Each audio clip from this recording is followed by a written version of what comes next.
The moving truck hadn't even pulled away when I spotted her marching up my driveway, designer handbag swinging like a weapon at her side.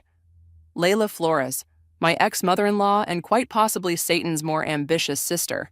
I'm Stella, and this was supposed to be my moment of triumph. After 18 months of hell fighting through a divorce with her precious son Adrian, I'd finally claimed my independence by buying my childhood home in Cedar Grove. But apparently, the universe had other plans. Darling, Layla's saccharine voice carried across the yard. I'm so relieved I caught you moving in. She air-kissed both my cheeks before I could step back. We have some urgent business to discuss. I crossed my arms, feeling the sweat from unpacking boxes trickle down my back. Layla, the divorce is final. There's nothing left to discuss. She clicked her tongue, reaching into her bag. Oh, but there is. You see this house? It's actually going to be my new residence. Together, we headed for the study, where my father's old landscape painting still hung on the wall. Whatever secrets this house held, whatever game Layla was playing, one thing was certain. I wasn't going down without a fight.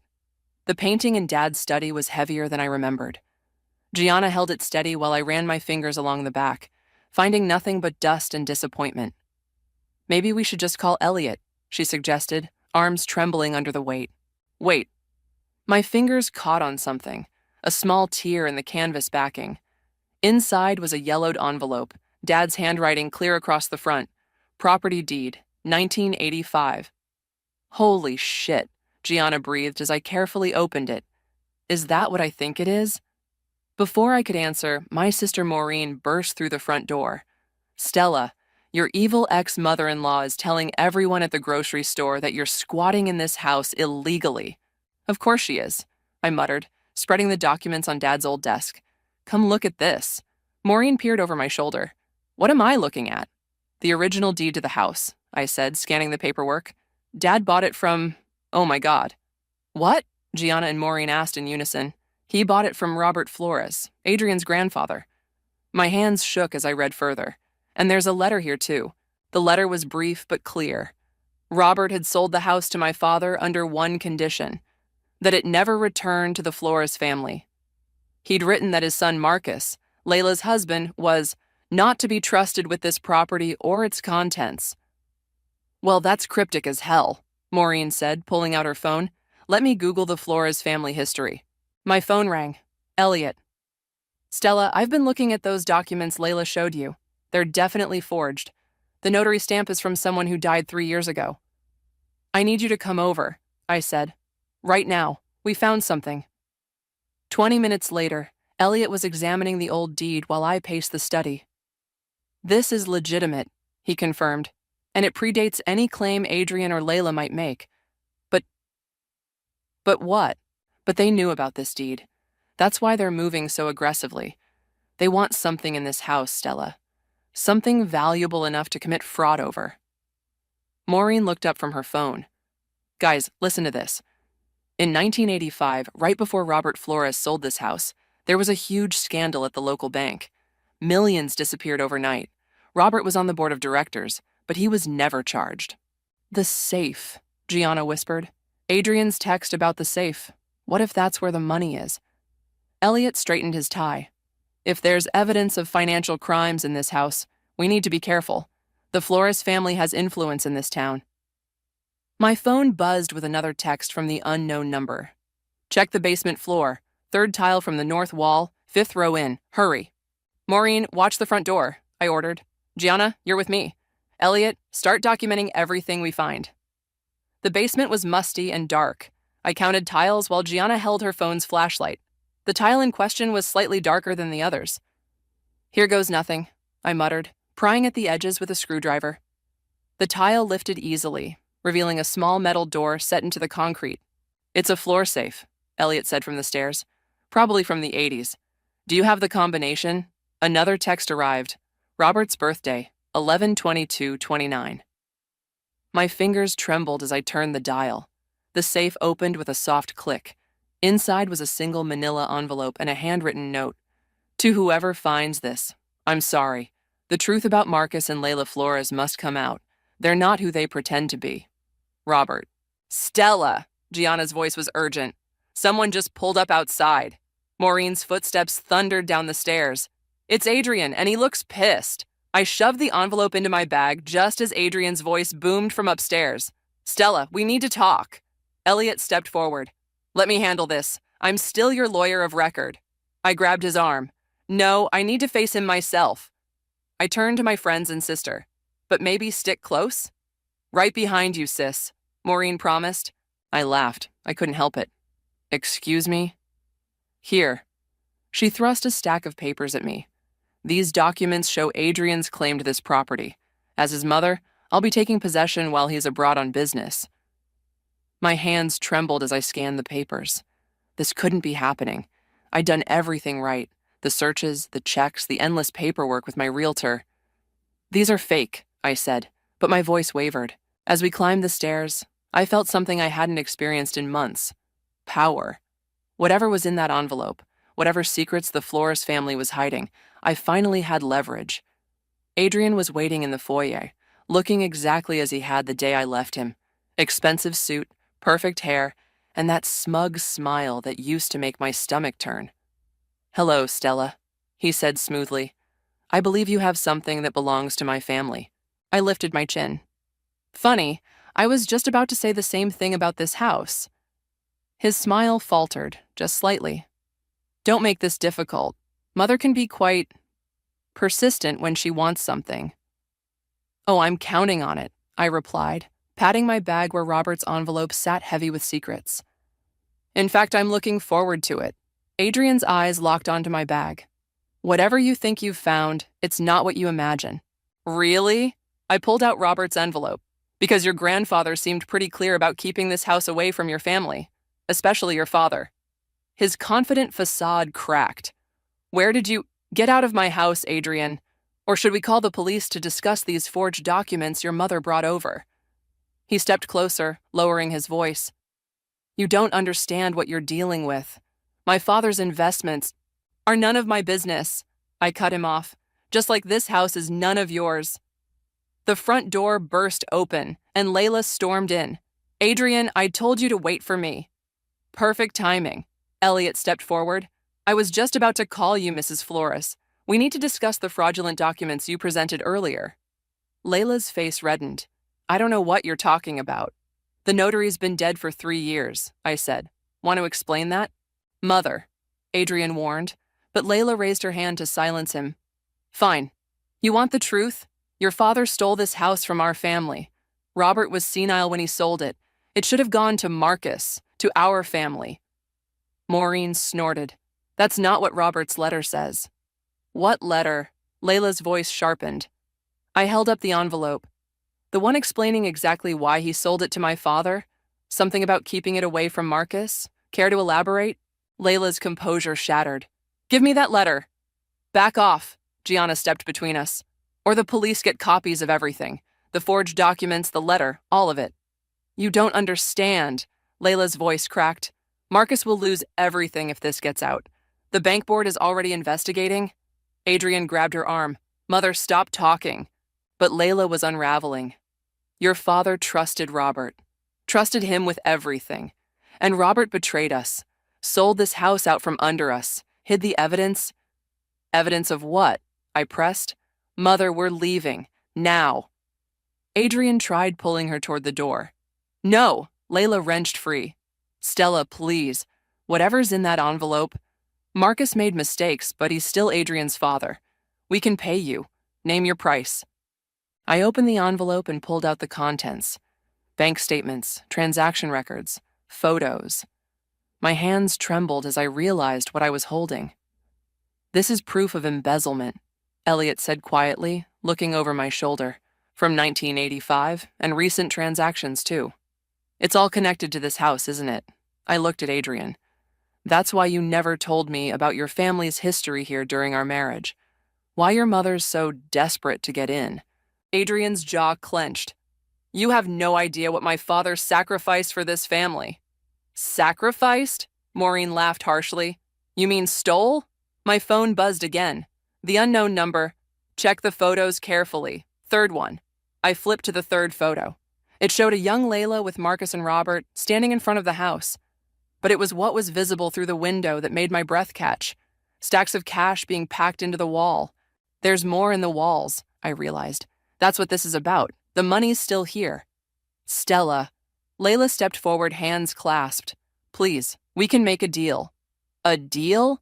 I felt anger rising. Like the deal where you and Adrian tried to steal my house? Or the deal where you forged documents to threaten me? I was protecting my family. And I'm protecting mine, I shot back. This was my childhood home, my parents' home, and your husband's crimes don't give you any right to it. Are they? Layla smiled, all teeth. Perhaps you should call your lawyer. I'll wait. My best friend Gianna chose that moment to pull up in her beat-up Volkswagen, arms full of housewarming gifts. Her smile fell as she took in the scene. Everything okay here? She set the bags down, positioning herself between Layla and me.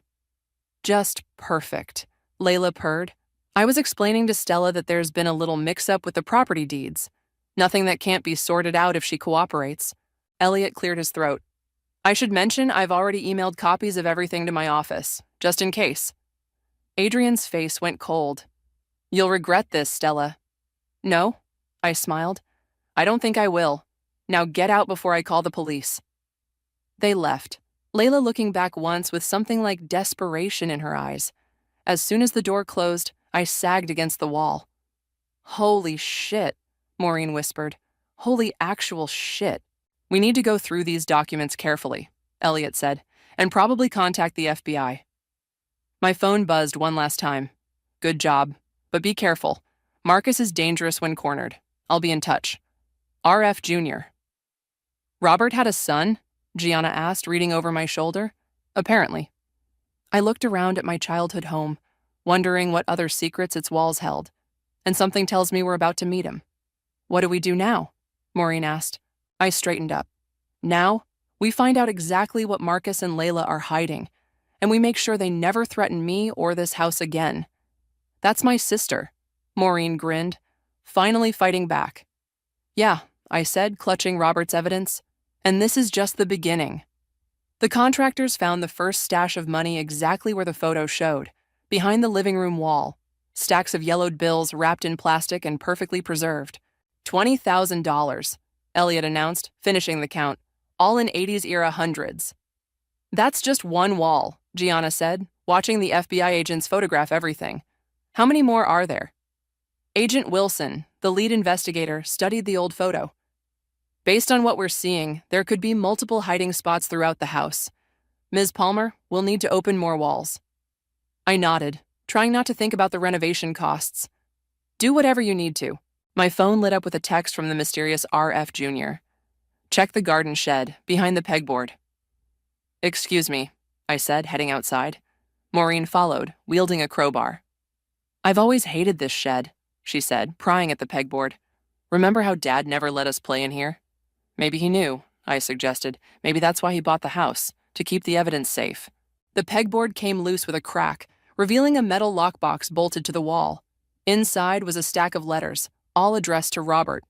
Holy crap, Maureen breathed, reading over my shoulder. These are from Marcus. He's threatening Robert, demanding his share of something called Project Sunrise.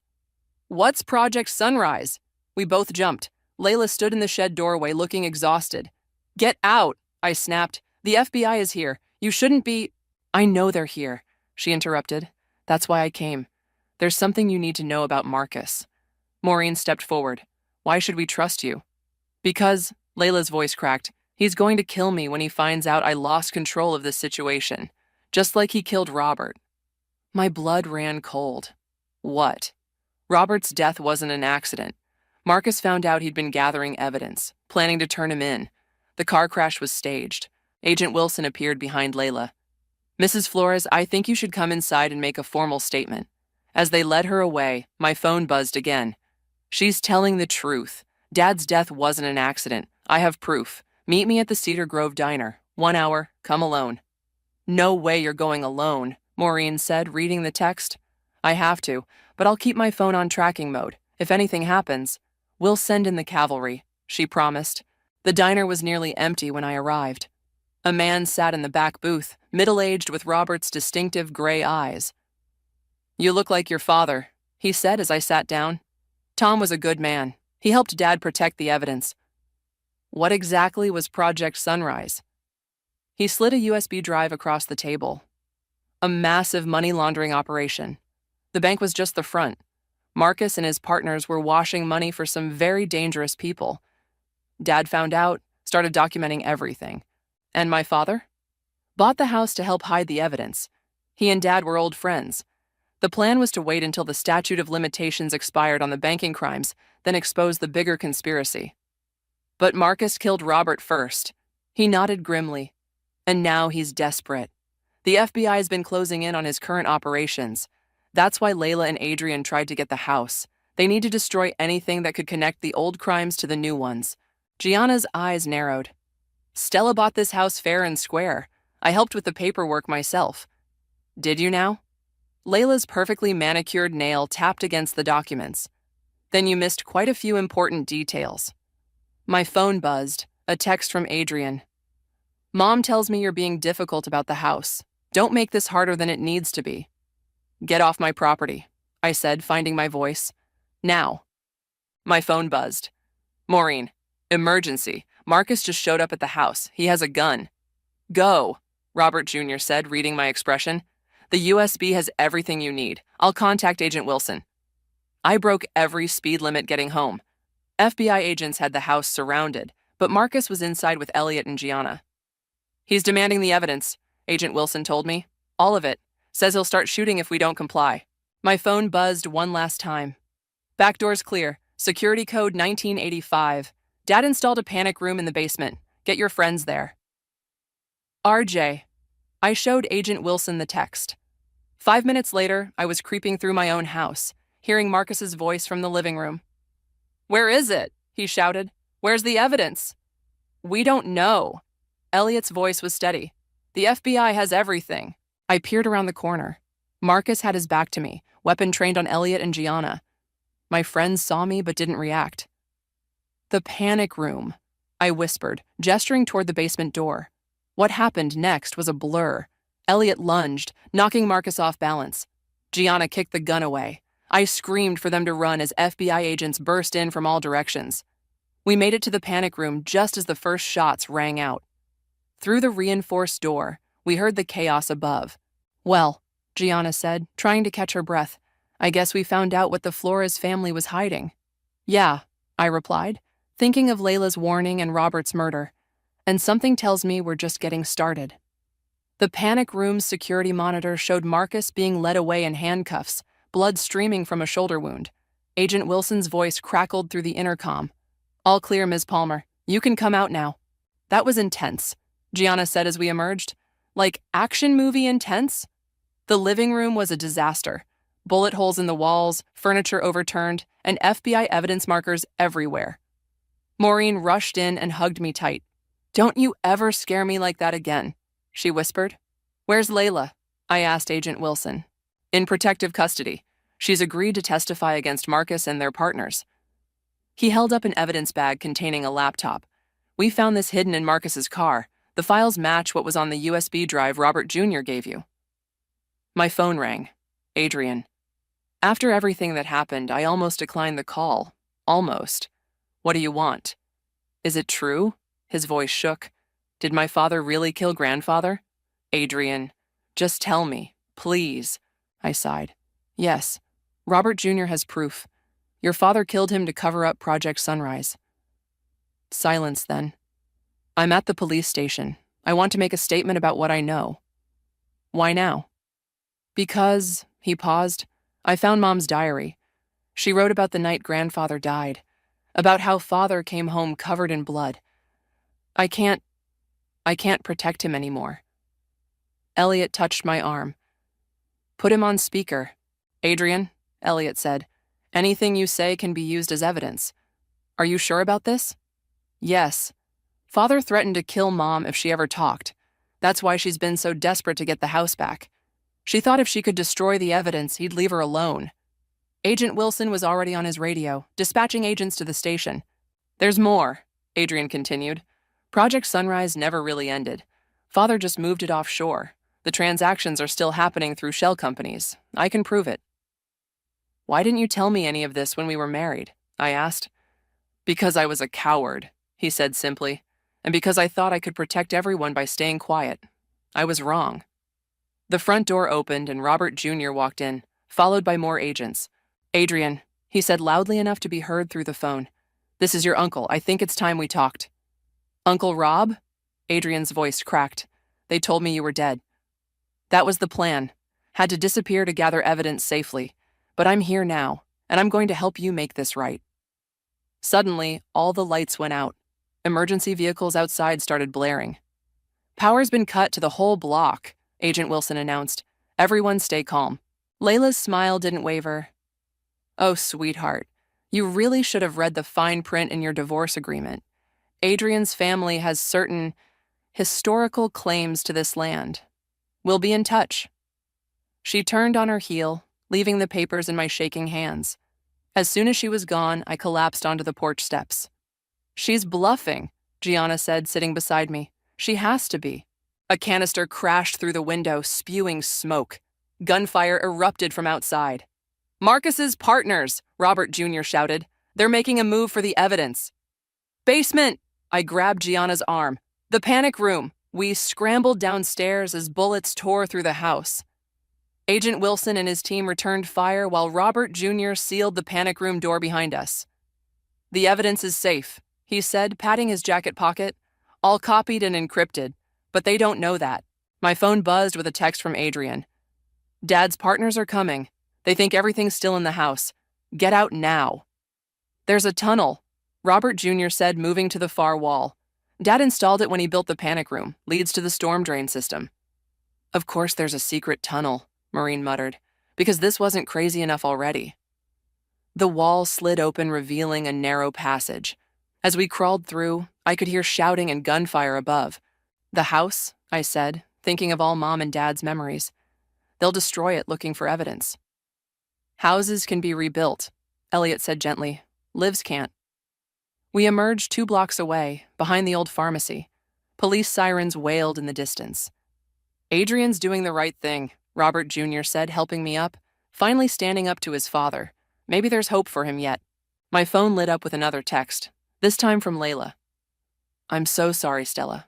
For everything. I'll tell them everything I know. It's time this all ended. I looked back toward my house, seeing smoke rise against the night sky. The home I'd fought so hard to reclaim was probably being torn apart right now, but somehow I felt lighter than I had in years. You okay? Gianna squeezed my hand. Yeah, I said, surprising myself by meaning it. Sometimes you have to tear everything down to build something better. Speaking of building, Robert Jr. smiled.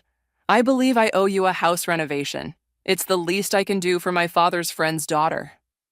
Police cars screamed past us toward the gunfire. Whatever happened next, one thing was clear. The Flores family's secrets were finally coming to light, and I was ready to see justice done. 3 days after the shootout, I sat across from Adrian in the federal building's interview room.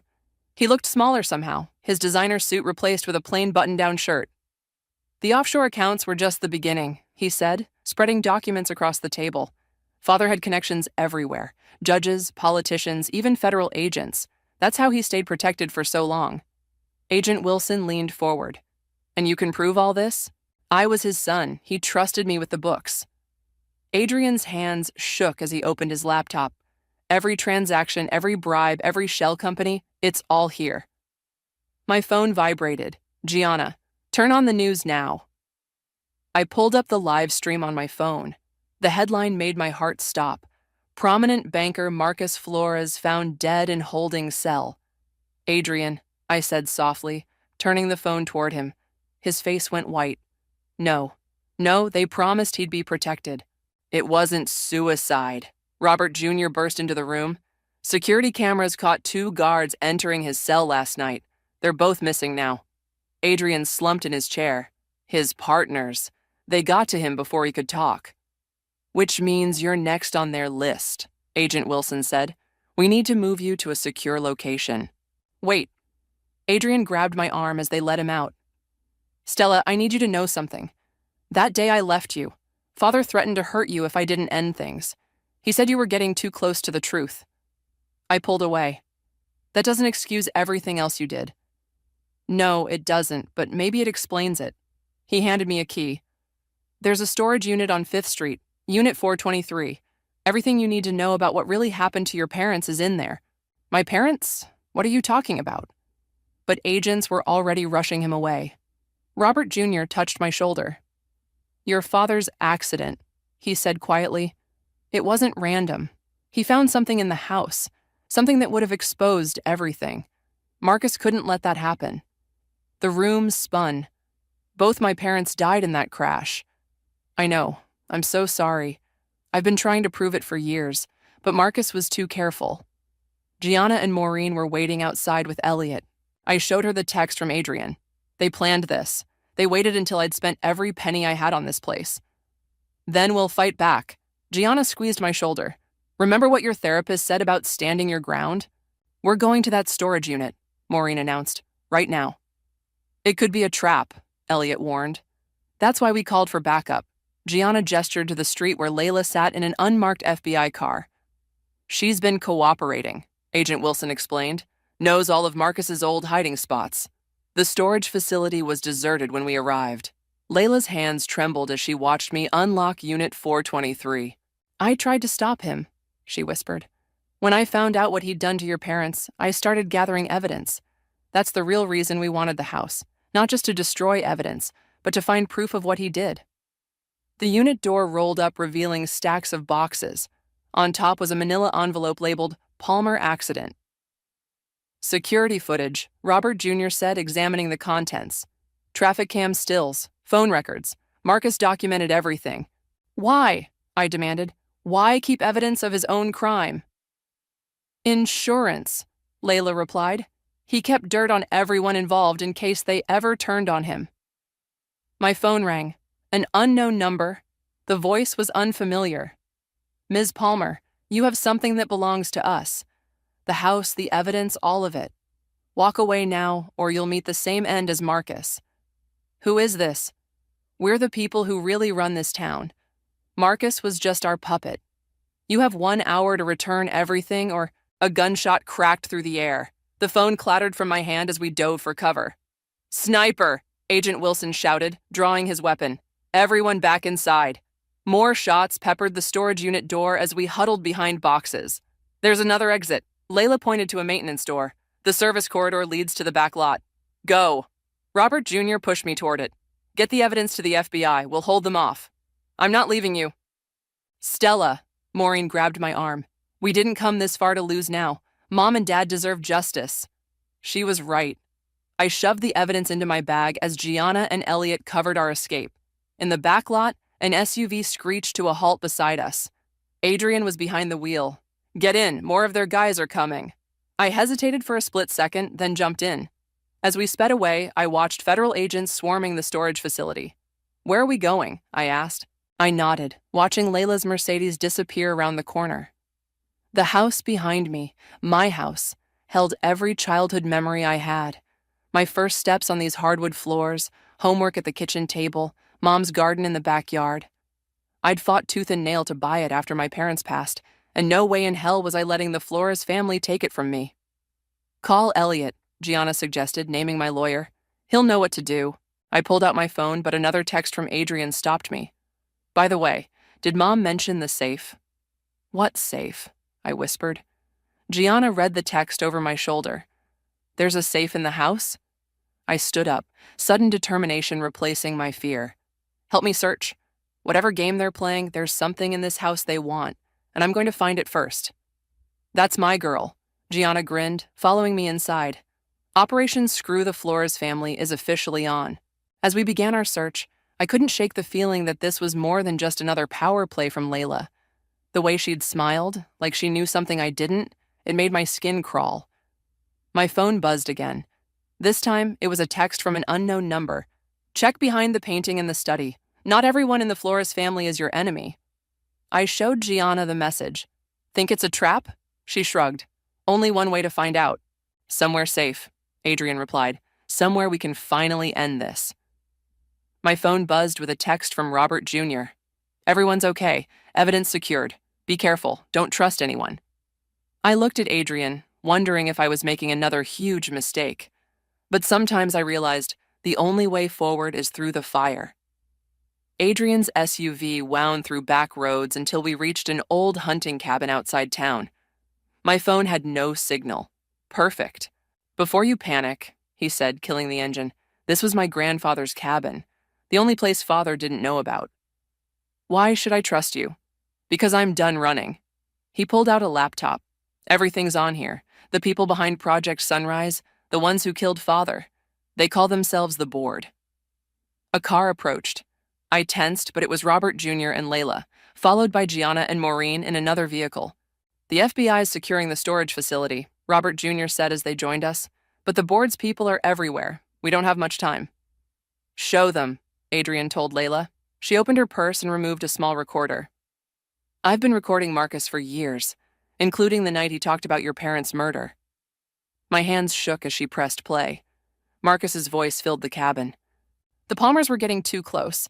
Tom found the original Project Sunrise files in that damn house. Had to be dealt with. Made it look like brake failure. Clean, simple. Even got to write off the property damage as a tax loss." He laughed. Actually laughed. "You knew," I turned to Layla, "all this time?" "I didn't know then. When I found out..." She wiped her eyes. "I started gathering evidence. That's when the Board threatened Adrian to keep me in line. Headlights swept across the windows. Multiple vehicles. They followed us." Adrian grabbed his laptop. "We need to..." The first bullet shattered the window. We dove for cover as gunfire erupted from all sides. "The cellar!" Robert Jr. shouted, pulling up a trapdoor. "There's a tunnel to the lake." "Of course there is," Maureen muttered as we scrambled down. "What is it with this family and secret tunnels?" More shots above. Heavy footsteps on the floorboards. "Where's the evidence?" a man's voice demanded. "Gone," Adrian called back. "Already uploaded to every major news outlet. You're finished." "Then so are you." Something crashed through the trap door, a gas canister. Smoke filled the cellar. "Run." Robert Jr. pushed us toward the tunnel. "I'll hold them." A shot rang out. Robert Jr. fell. "Uncle Rob!" Adrian turned back. "Go." Robert Jr. gasped, pressing a flash drive into my hand. "Finish it." We sprinted through the tunnel as explosions rocked the cabin above. The tunnel emerged near the lake where Elliot waited in a boat. "The FBI's on their way," he said as we climbed aboard. "But we need to move. Now." "Robert?" Layla sobbed. "He's still in there." "He knew the risks," Adrian said grimly. "We all did." My phone suddenly caught signal. Dozens of notifications. The evidence was going viral. News channels were picking up the story. "Look," Gianna pointed to shore where emergency vehicles were arriving. FBI boats were launching. "It's over," Adrian said quietly. "The Board can't hide anymore." "Not quite over," I replied, holding up Robert Jr.'s flash drive. "We still need to finish what he started." The drive contained one file, a video of Robert Sr. recorded before his death. In it, he named names. Board members, politicians, bank executives, everyone involved in Project Sunrise. "Send it," Layla urged. "Send it everywhere." I did. Within minutes, my phone exploded with alerts. Breaking news notifications, social media going crazy. "Holy shit," Maureen breathed, reading headlines. "They're already making arrests. Judges, senators, bank presidents." Gunfire erupted from shore, the Board's last desperate attempt to stop us. But FBI boats were already intercepting them. "Stella," Adrian touched my arm. "I know it doesn't make up for anything, but I'm sorry. For everything." "You're right," I said. "It doesn't make up for it. But helping expose them, that's a start." Dawn was breaking as we reached the marina. Agent Wilson waited with news. Robert Jr. had survived. Barely. The Board's leadership was being rounded up. "We'll need all of you to testify," he said. "This goes deeper than anyone imagined." My phone buzzed. A message from an unknown number. "Well done. Your parents would be proud. The house is yours now, free and clear. Rebuild something beautiful. RJ." I looked at the sunrise reflecting off the lake, thinking of all the secrets finally coming to light, of justice finally being served. "Ready to go home?" Maureen asked. Home. My house might be shot up, but it was still mine. Still held the truth that helped bring down an empire of corruption. "Yeah," I said, "let's go home." Behind us, sirens wailed as more arrests began. The board's reign was ending, and my new chapter was just beginning. The last box from the moving truck contained my parents' photo albums. As I carried it into the rebuilt house, Gianna whistled appreciatively at the new hardwood floors. Robert Jr. really went all out with the renovation, she said. Well, he did promise. I set the box down in the living room where Maureen was arranging furniture. How's he doing? Better. Maureen checked her phone. Physical therapy's working. He'll be out of the hospital next week. The doorbell rang. Agent Wilson stood on the porch with Adrian and Layla. Last of the board members was sentenced today, Agent Wilson announced. 25 years, no parole. Thought you'd want to know in person. We also brought this. Adrian held out a thick envelope. Everything Father had on your parents' accident. The FBI's done with it and, well, we thought you should have it. Thank you. I took the envelope, surprised by how light it felt. The weight of its contents had haunted me for so long. Layla stepped forward hesitantly. The house looks beautiful. Your parents would have loved it. They would have, I agreed. Want to come in? We're having a sort of housewarming thing. Adrian shook his head. We should go. Our flight to witness protection leaves tonight. New names, new lives. Layla attempted a smile. A chance to start over. Good luck, I said, meaning it. As they left, Elliot's car pulled up. He hurried over with his laptop. You need to see this, he said, pulling up a news site. They found the original Project Sunrise money, all of it. The courts ordered it returned to the victims' families, including yours. Robert Jr. called from the driveway, leaning on his cane. Your parents' names were on the list of whistleblowers Marcus targeted. The compensation package should arrive tomorrow. I hugged him carefully, mindful of his healing wounds. You didn't have to come. Of course I did. It's not every day my favorite niece-in-law reclaims her home. Ex-niece-in-law, I corrected. Family's more than marriage. He winked. Speaking of which, more cars were arriving. People from town, those who'd lost money to Marcus's schemes, those who'd helped expose the truth, those who'd supported me through everything. Hope you don't mind, Gianna grinned. We invited a few friends. The house filled with voices, laughter, life. In the kitchen, Maureen organized a potluck with the food everyone brought.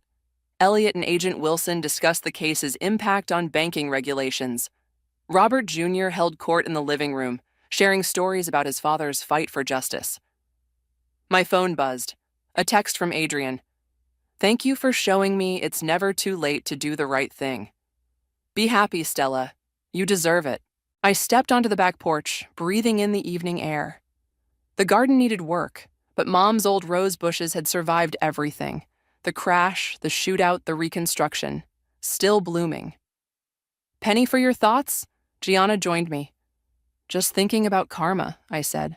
How everything comes full circle. Speaking of circles, she nodded toward the driveway where a moving truck was backing in. Your new neighbors are here. A young couple emerged. Newlyweds, I'd heard, starting fresh just like I had. Welcome to the neighborhood, I called out. They waved, looking nervous but hopeful. Like me, not so long ago. You know, Robert Jr. said, appearing beside me, Dad always said this house had a way of finding the right people when they needed it most. Is that why he sold it to my father? That, and he knew Tom would protect the truth until it was time for it to come out. He squeezed my shoulder. Some houses are more than buildings. They're guardians of justice. Inside, someone had started playing music. The smell of food and sound of friendship filled every corner. No more secrets in these walls, I said. No more hidden darkness. No, Robert Jr. agreed. Just light and life. And maybe some very good security cameras, just in case. I laughed, really laughed, for the first time in what felt like forever. Come on. Gianna tugged my arm. Your guests are waiting. Time to make some new memories in this house. She was right. The past had been exposed, justice served, wounds healed. The house that had sheltered decades of secrets now stood renewed, ready for a fresh chapter. As I rejoined the gathering, I caught a glimpse of my parents' photo on the mantel. They were smiling, standing proud in front of this very house, their dreams for the future shining in their eyes. We did it, I whispered to them. We made it right. And somewhere in the warmth of friendship and the strength of truth, I felt them smile back.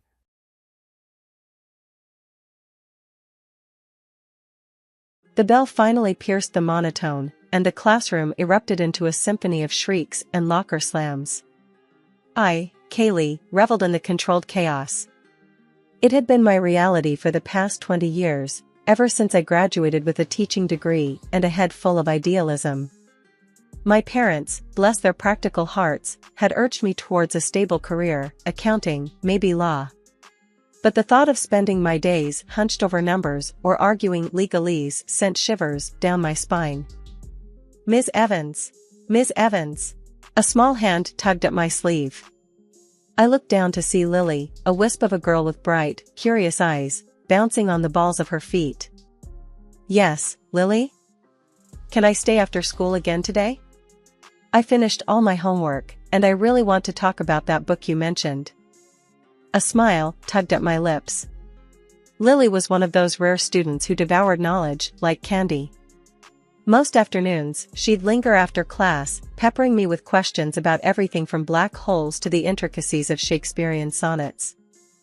Sure, kiddo, I said, ruffling her hair. But on one condition, we grab a healthy snack first.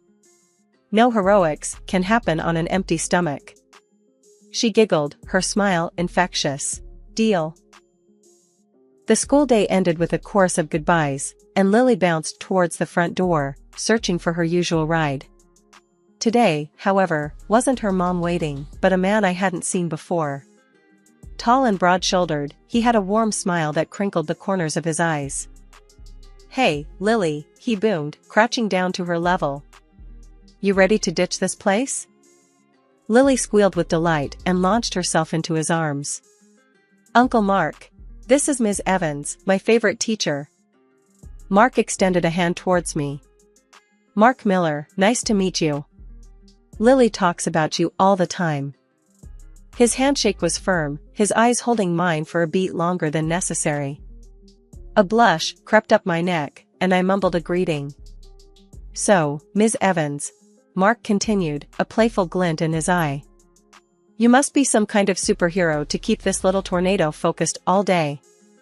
Lily giggled, and I found myself smiling back. She's a bright one, that's for sure.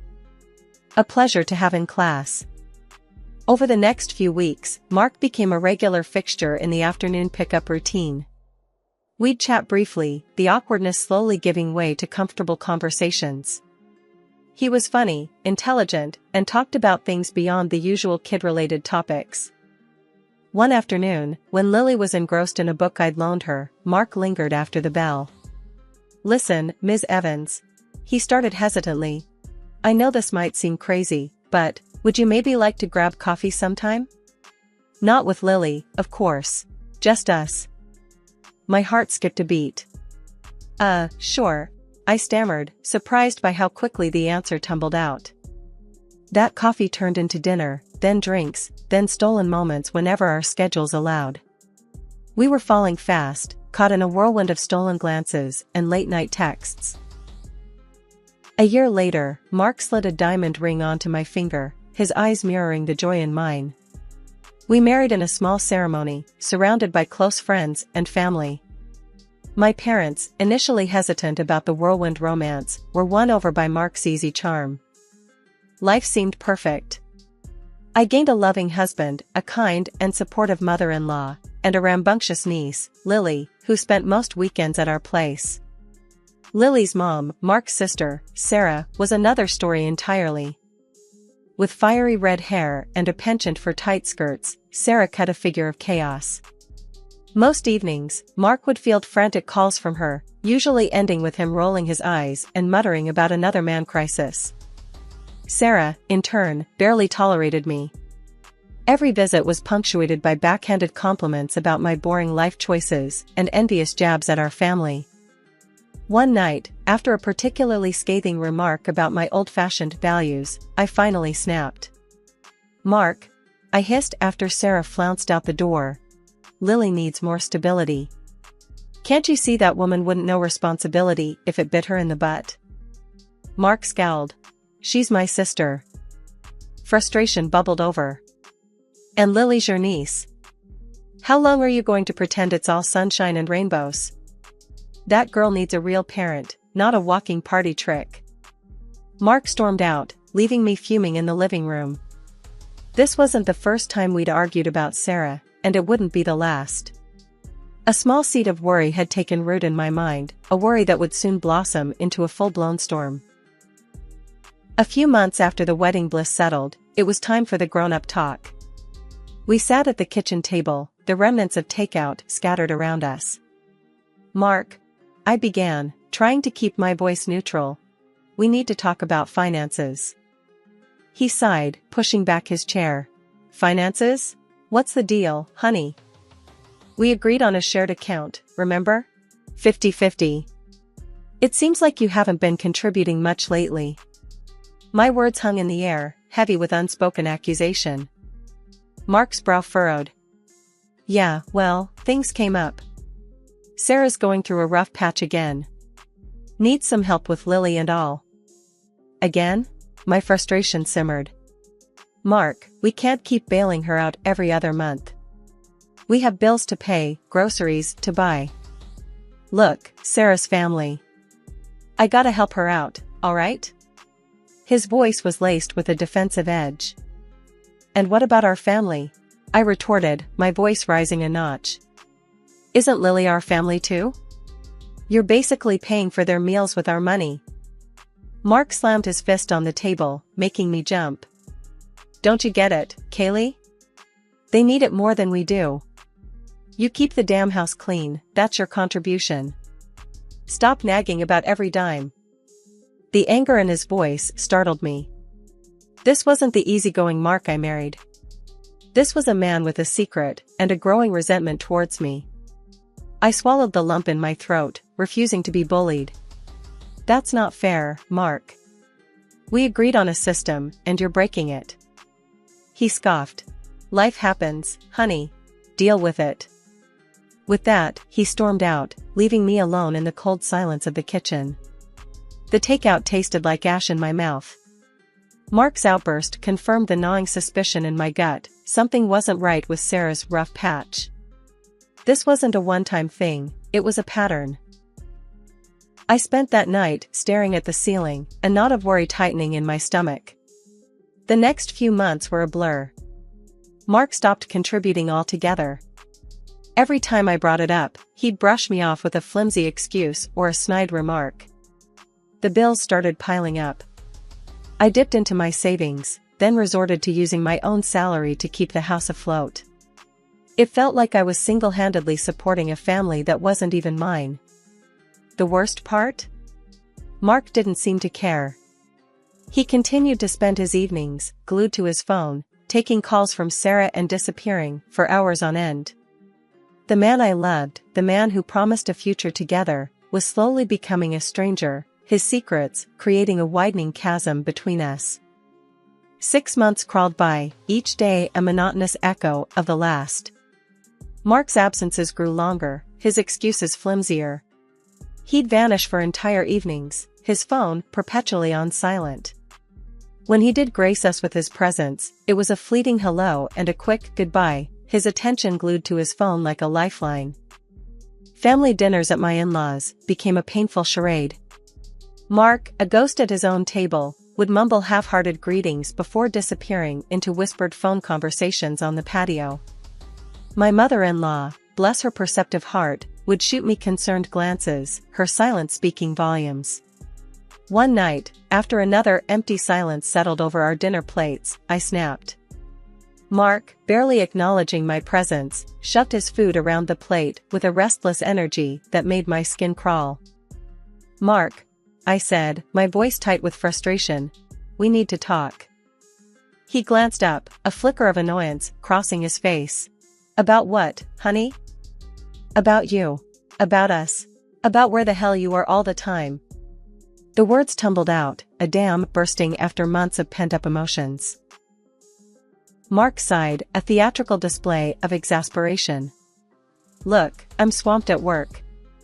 It's a demanding time, alright?" "Work?" I scoffed, disbelief burning in my throat. "You haven't worked a single late shift in months. What's really going on, Mark?" He pushed back from the table, his face hardening. This isn't up for discussion. You wouldn't understand. Try me, I challenged, my voice rising a notch. Because right now, all I understand is that you're a stranger living in my house. The silence that followed was deafening. Mark stared at me, his jaw clenched, then turned on his heel and stormed out. I sank back in my chair, the weight of his indifference crushing me. Days turned into weeks, and Mark's absences became permanent. He wouldn't answer my calls, his texts going unanswered. The silence in our once vibrant home echoed his disappearance. One morning, I woke up to an empty bed and a chilling realization: I was alone. Desperation clawed at my throat. Silence wasn't a solution, it was a suffocating abyss. I poured my heart out on the cold, digital canvas of an email. Words of frustration, of loneliness, of the life we promised ourselves slowly dripping onto the screen. I demanded answers, a reason for his constant disappearances, and a fair share of the financial burden. Hitting send felt like throwing a pebble into a bottomless pit, a tiny splash in the vast emptiness of our marriage. The silence stretched on, a cruel confirmation of my suspicions. No apology, no explanation, just a deafening void. But then, when the sun dipped below the horizon, painting the sky in angry hues of orange and red, I found it. A single sheet of paper on the kitchen table, stark white against the worn wood. Divorce papers. Signed. By Mark. My breath hitched. The world tilted on its axis. I snatched the paper, the words blurring before my eyes. Anger, hotter than I'd ever known, surged through me. I slammed my phone on the table, dialing his number with trembling fingers. Ring, ring, voicemail. I left a blistering message, demanding a damn explanation. But the only reply was the sterile voice of his automated system. I dialed again, and again, a desperate hope clinging to the possibility of his voice. Finally, after what felt like an eternity, a voice answered. But it wasn't Mark's. It was a young, flippant voice, dripping with an air of entitlement. "Who is this?" she drawled. "It's Kaylee," I choked out, my voice barely a whisper. "Mark's wife." A chilling laugh echoed through the receiver. "Wife? Honey, you're yesterday's news. Mark loves me, I'm his future now. So do yourself a favor and find somewhere else to live, okay?" The phone clattered from my numb fingers, landing with a dull thud on the counter. My world shattered into a million pieces, the cruel reality settling in my gut like a lead weight. Betrayal, raw and searing, burned through me. Tears streamed down my face as I stumbled out of the apartment, the divorce papers crumpled in my fist. I needed my mother-in-law, her unwavering strength, a beacon in the storm that had become my life. The drive to her house was a blur. When I finally reached the familiar porch, I practically pounded on the door. My mother-in-law opened it, her eyes widening at the sight of my tear-streaked face. Without a word, I collapsed into her arms, the dam breaking open. She held me tight, her soft murmurs a soothing balm on my wounded soul. As I sobbed the story of my shattered marriage, of Mark's lies and betrayal, a flicker of anger crossed her face. "Kaylee, you'll stay here, with us," she said, her voice firm. A hesitant nod escaped my lips. This wasn't what I'd envisioned, not the life I'd planned. But as I stepped inside, a small hand tugged at my coat. It was Lily, Mark's niece, her eyes filled with concern. "Auntie Kaylee? What's wrong?" she whimpered. I knelt down, pulling her into a hug. "It's okay, sweetie. Everything will be all right." As I held Lily close, a fierce protectiveness bloomed within me. This wasn't just about me anymore. It was about building a new life, a life where trust and love weren't empty promises. It was about starting over, stronger and wiser. The journey ahead would be daunting, but I wouldn't face it alone. The taste of betrayal still lingered, a stale ash in my mouth. Picking up the pieces of my life wouldn't be easy, but I wouldn't crumble. My first stop was Brenda Miller's office, the legal arena's reigning gladiator. Her office oozed power, sharp suits, gleaming chrome, and a faint scent of expensive cigars. my gut churned with suspicion. This wasn't a case of late nights at the office. This was something deeper, something he desperately wanted to hide. Swallowing my pride, I marched into Brenda Miller's office, a steely resolve hardening my features. Brenda, a lawyer with a reputation as sharp as a stiletto heel, surveyed me coolly. Divorce, I stated, the word heavy on my tongue. And financial compensation. A flicker of interest sparked in Brenda's eyes. Intriguing, Kaylee. But accusations are like tissues, used and discarded. We need proof, concrete evidence to bury your husband and his little secret. That evidence came in the gruff form of Rex Matheson, a private investigator with a nose for trouble and a face like a well-worn map. A hefty wad of cash later, Rex was on the case. Days bled into weeks, the silence in the apartment punctuated only by the tick-tock of the clock. Then, one rainy evening, Rex materialized on my doorstep, a manila folder clutched in his hand like a shield. This, he rasped, his voice sandpaper on concrete, might be what you're looking for. My heart hammered a frantic rhythm against my ribs as I flipped through the contents, transcripts, and audio recordings. Each word that spilled from the speakers was a fresh shard of betrayal. Sarah, my supposed sister-in-law, and her friends' voices filled the room, a sickening symphony of deceit. He's got a sweet job, Sarah, the friend's voice dripped with envy. He practically prints money. Exactly, Sarah cackled, the sound devoid of any warmth. That damn apartment, it should be mine. As soon as you marry Mark, we can convince him to sell it. Maybe I'll try to convince him of Lily's illness and her expensive treatment. We'll split the profits, just like we planned. My blood ran cold. Sarah, the leech, had been using Mark all along, and her friend, my husband's lover, played along with her in everything. Our comfortable apartment wasn't a home for her brother, it was a golden ticket to a life of luxury. Mark, the gullible fool, was nothing but a pawn in her twisted game. Armed with this explosive evidence, I returned to Brenda's office, a cold fury simmering beneath the surface. Brenda listened intently, a dangerous glint in her eyes as the recordings played. Bingo, Kaylee, she said, a slow smile spreading across her face. This is gold. Time to make those cheaters pay dearly. But my stomach churned with a bitter cocktail of anger and a strange, unexpected worry. Mark may have been a gullible fool, but Lily, his innocent niece, was caught in the crossfire of his sister's greed. I couldn't let her become another casualty in this mess. Instead of confronting Mark or Sarah directly, I decided to play a different game. I called my mother-in-law, my voice tight with urgency. Something big needs to happen, Rita, I said. I need everyone at the house, now. The following evening, a tense silence filled the air as we all sat around the dining table, me, Mark, his stony-faced mother and father, and Sarah, who sauntered in last, a reeking cloud of alcohol and bad attitude clinging to her like a cheap perfume. Before I could even utter a word, Sarah burst out. Can you believe this? Child Protective Services just barged into my place, accusing me of being an unfit mother. Lily's in some damn shelter now, the little ingrate. Disgust tightened my throat. This woman, who saw her own daughter as a mere pawn in her twisted game, now had the audacity to play the victim.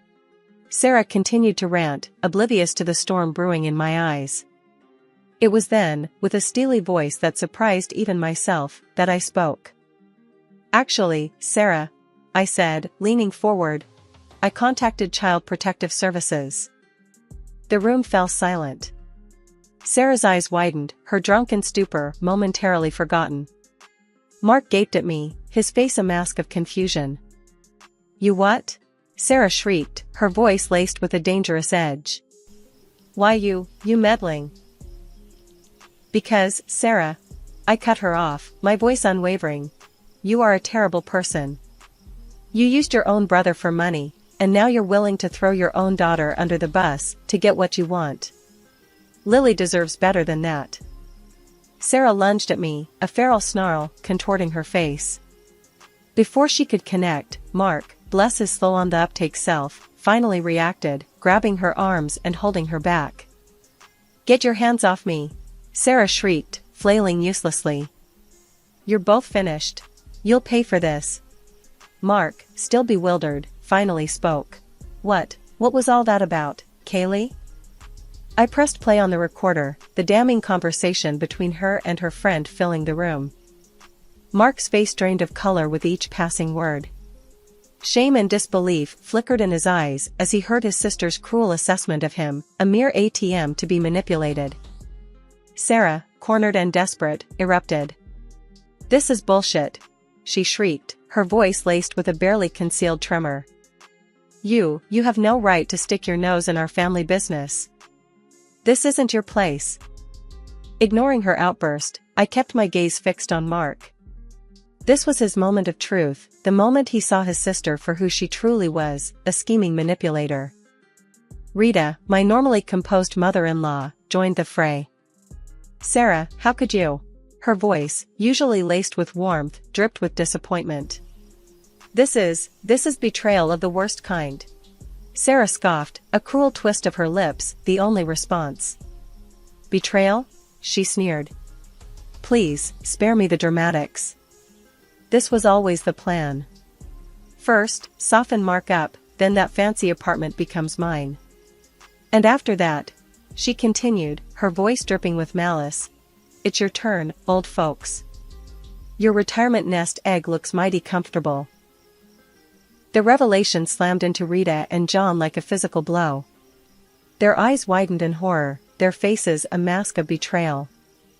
As for Sarah, she continued her drunken tirade, a string of obscenities spewing from her lips like a malfunctioning faucet. It was a pathetic display, a stark contrast to the poised manipulator she'd pretended to be. Turning back to Mark, I met his gaze. Well, Mark, I said, my voice surprisingly calm, the evidence of your infidelity is clear. Now, let's talk about financial compensation. Mark opened his mouth, a plea for forgiveness hanging in the air. But before he could speak, I held up a hand, silencing him. There's nothing left to say, I said, my voice firm. You had your chance, Mark. Now, it's time for me to move on. The gavel slammed down, a final punctuation mark on a messy chapter. Divorce. Financial compensation secured. Justice, though bittersweet, had been served. Sarah and her conniving friend were convicted of attempted fraud, their dreams of a swanky apartment evaporating like cheap perfume. Lily, my ex-husband's niece, remained the biggest casualty. Custody battles ripped through the family court, and in the end, a bombshell dropped: Sarah's ex wasn't the biological father. The truth, like a stubborn weed, refused to stay buried.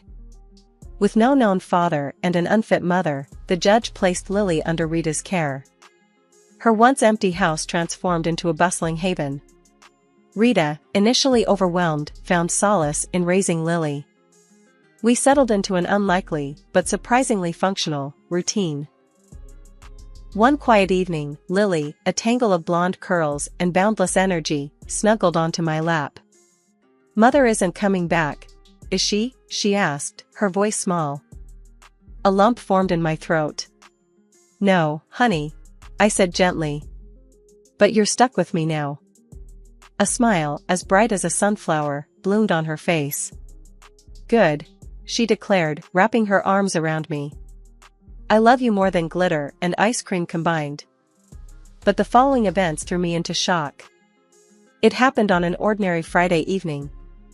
Rita and John, my ex-in-laws, sat across from me, their faces etched with a mixture of sadness and resolve. We changed the will, John stated bluntly, his voice gruff. The house, the savings, everything goes to you and Lily. My jaw dropped. But, why? I stammered, completely thrown off guard. Rita reached out and squeezed my hand, her eyes filled with a complicated mix of emotions. You opened our eyes, Kaylee, she said softly. We see Mark for who he truly is now, a spineless fool easily manipulated by his own sister.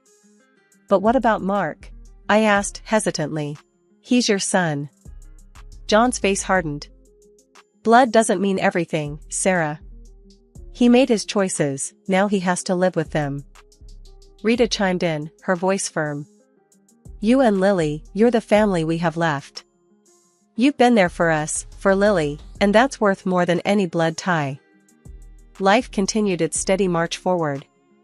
The house, once echoing with emptiness, was now filled with Lily's infectious laughter and Rita's gentle guidance. We were an unlikely family, a hodgepodge of heartbreak and resilience, but it worked.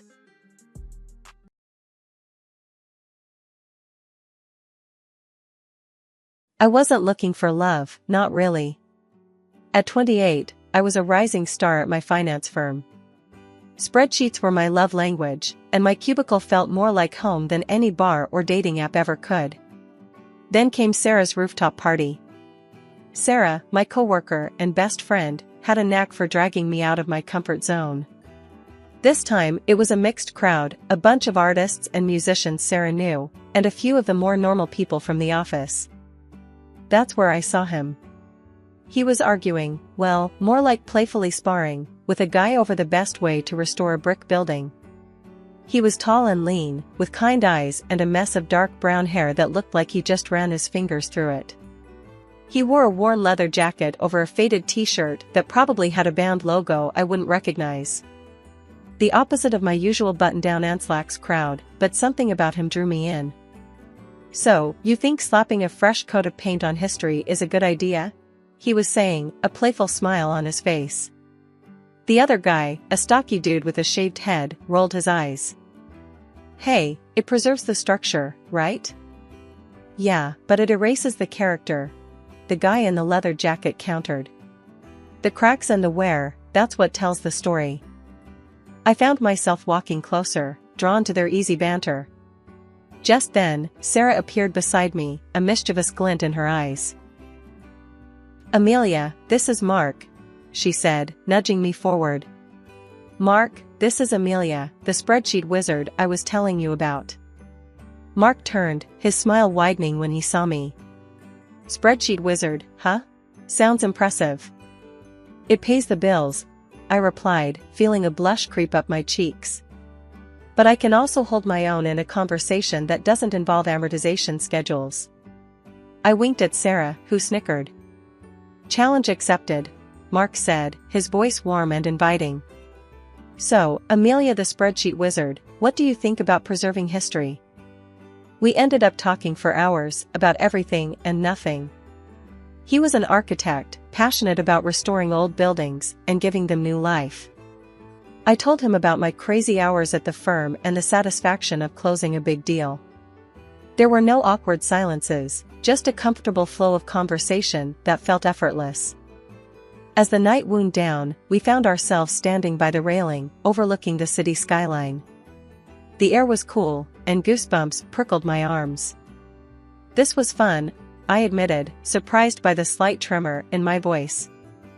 Yeah, he agreed, his gaze fixed on the glittering cityscape. I wouldn't mind doing this again sometime. Me neither, I blurted out before I could overthink it. We met with Mark's parents, Martha and Arthur, at a fancy restaurant they picked. The conversation flowed easily enough, at first. We talked about the wedding plans, the venue I'd booked, a beautiful old converted library, and the caterer I was stressing over. Turns out organic, locally sourced canapés are a pricey business. Then, things took a weird turn. Martha, mid-bite of her lobster bisque, which she pronounced bisky with a forced accent, suddenly fixed me with a steely gaze. So, Amelia, she said, dabbing her lips with a napkin, Mark tells me you work in finance?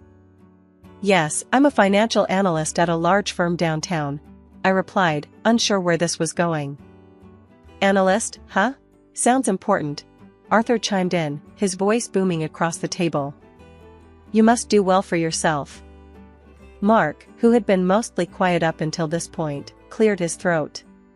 Dad, come on. That's not what we're talking about. Just making conversation, son, Arthur said, waving his hand dismissively. He turned back to me. So, Amelia, you mentioned a firm? Big name, I presume? I told him the name of the firm, a global player in the financial world. A satisfied smile spread across Martha's face. Excellent, she declared. And you say you do well for yourself? Investments? Stocks? That kind of thing? Yes, I manage a portfolio, I replied, feeling increasingly uncomfortable.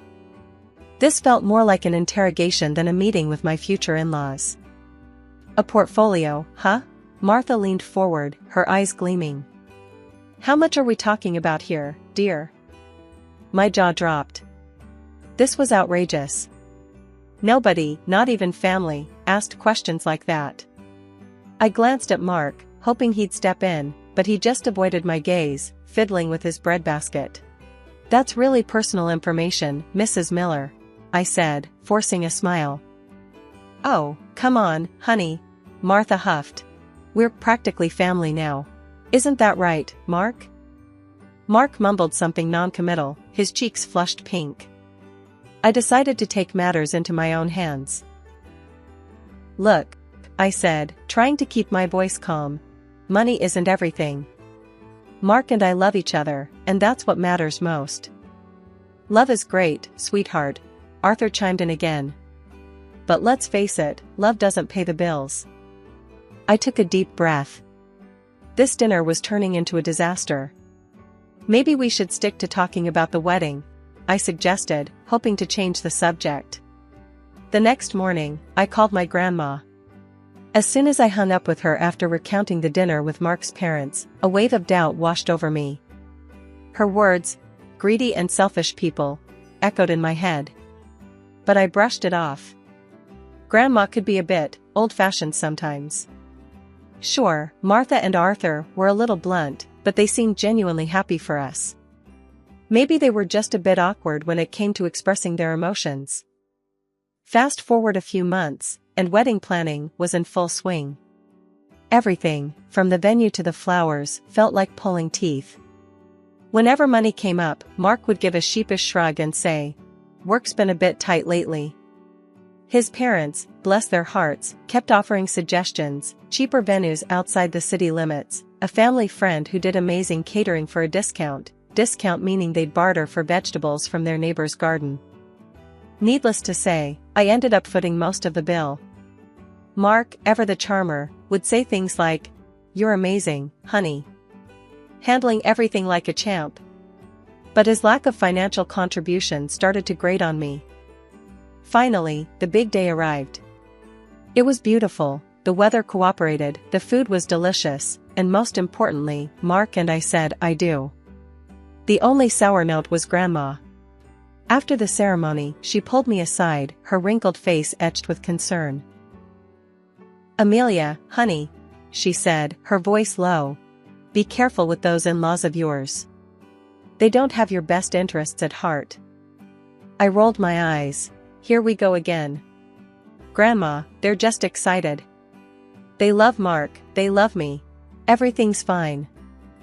The honeymoon phase was barely over, the leftover wedding cake still sitting on the counter, when the first major in-law incident occurred.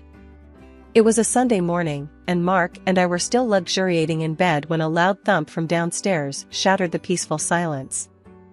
We exchanged a confused look, then Mark mumbled, "Probably the mail." Wrong. The thump was followed by a cacophony of rustling paper and muffled exclamations. Throwing on robes, we hurried downstairs to find a scene that could have been ripped straight out of a horror movie. Well, a horror movie with a lot of floral wrapping paper and gaudy gift bags. Martha and Arthur were sprawled on the living room floor, surrounded by wedding presents like vultures picking over a carcass. They were tearing into boxes, oohing and awing over some items, tossing others aside with dismissive grunts. "What in the world is going on here?" I demanded, my voice laced with disbelief. Martha, mid-unwrap, looked up and flashed a megawatt smile. "Amelia, darling. Just admiring your lovely wedding gifts." "Admiring?" I sputtered. "It looks more like you're ransacking the place." Arthur, holding up a crystal vase and squinting at it, snorted. "Relax, sweetheart. Just sorting things out. Can't have all this clutter lying around, can we?" Clutter? These were gifts, chosen with love, hopefully, by our friends and family. But before I could voice my outrage, Mark spoke up. Maybe they should just leave the presents unopened, right? He said, his voice mild. Exactly. I chimed in, relieved he wasn't completely oblivious. Martha scoffed. Don't be silly, honey. It's rude not to open presents. Besides, she added, her eyes gleaming, we might find something truly special in here. Special for them, that much was clear. I watched in growing frustration as they picked through the gifts, setting aside anything that caught their fancy, a silver picture frame, a set of engraved wine glasses, a fancy cheese board. Finally, I couldn't take it anymore. These are our wedding gifts, I said, my voice firm. Not yours to take. Look, honey, Martha said, her voice dripping with fake sweetness. We just saw some things that would look lovely in our new house. You know, the one we're redecorating? They were redecorating? With our wedding gifts? The anger bubbled up inside me, threatening to spill over. What about the gift you got us? I asked, my voice tight. Martha paused, her hand hovering over a box wrapped in fancy floral paper. She rummaged through the pile, finally pulling out a small, oddly shaped package. With a flourish, she handed it to me. I unwrapped it slowly, my heart sinking with each layer of tissue paper. Inside was a cheap glass statuette, the kind you'd find at a discount store, adorned with garish plastic flowers. My stomach churned. This was their idea of a wedding gift? Maybe Grandma was right. Maybe I'd married into a nightmare. The wedding gift incident was just the tip of the iceberg. Martha's shopping sprees became a regular occurrence. She'd call, all chipper, and ask me to join her for a girls' day out.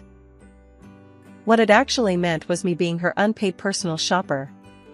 We'd browse stores, and inevitably, Martha would find something absolutely must-have.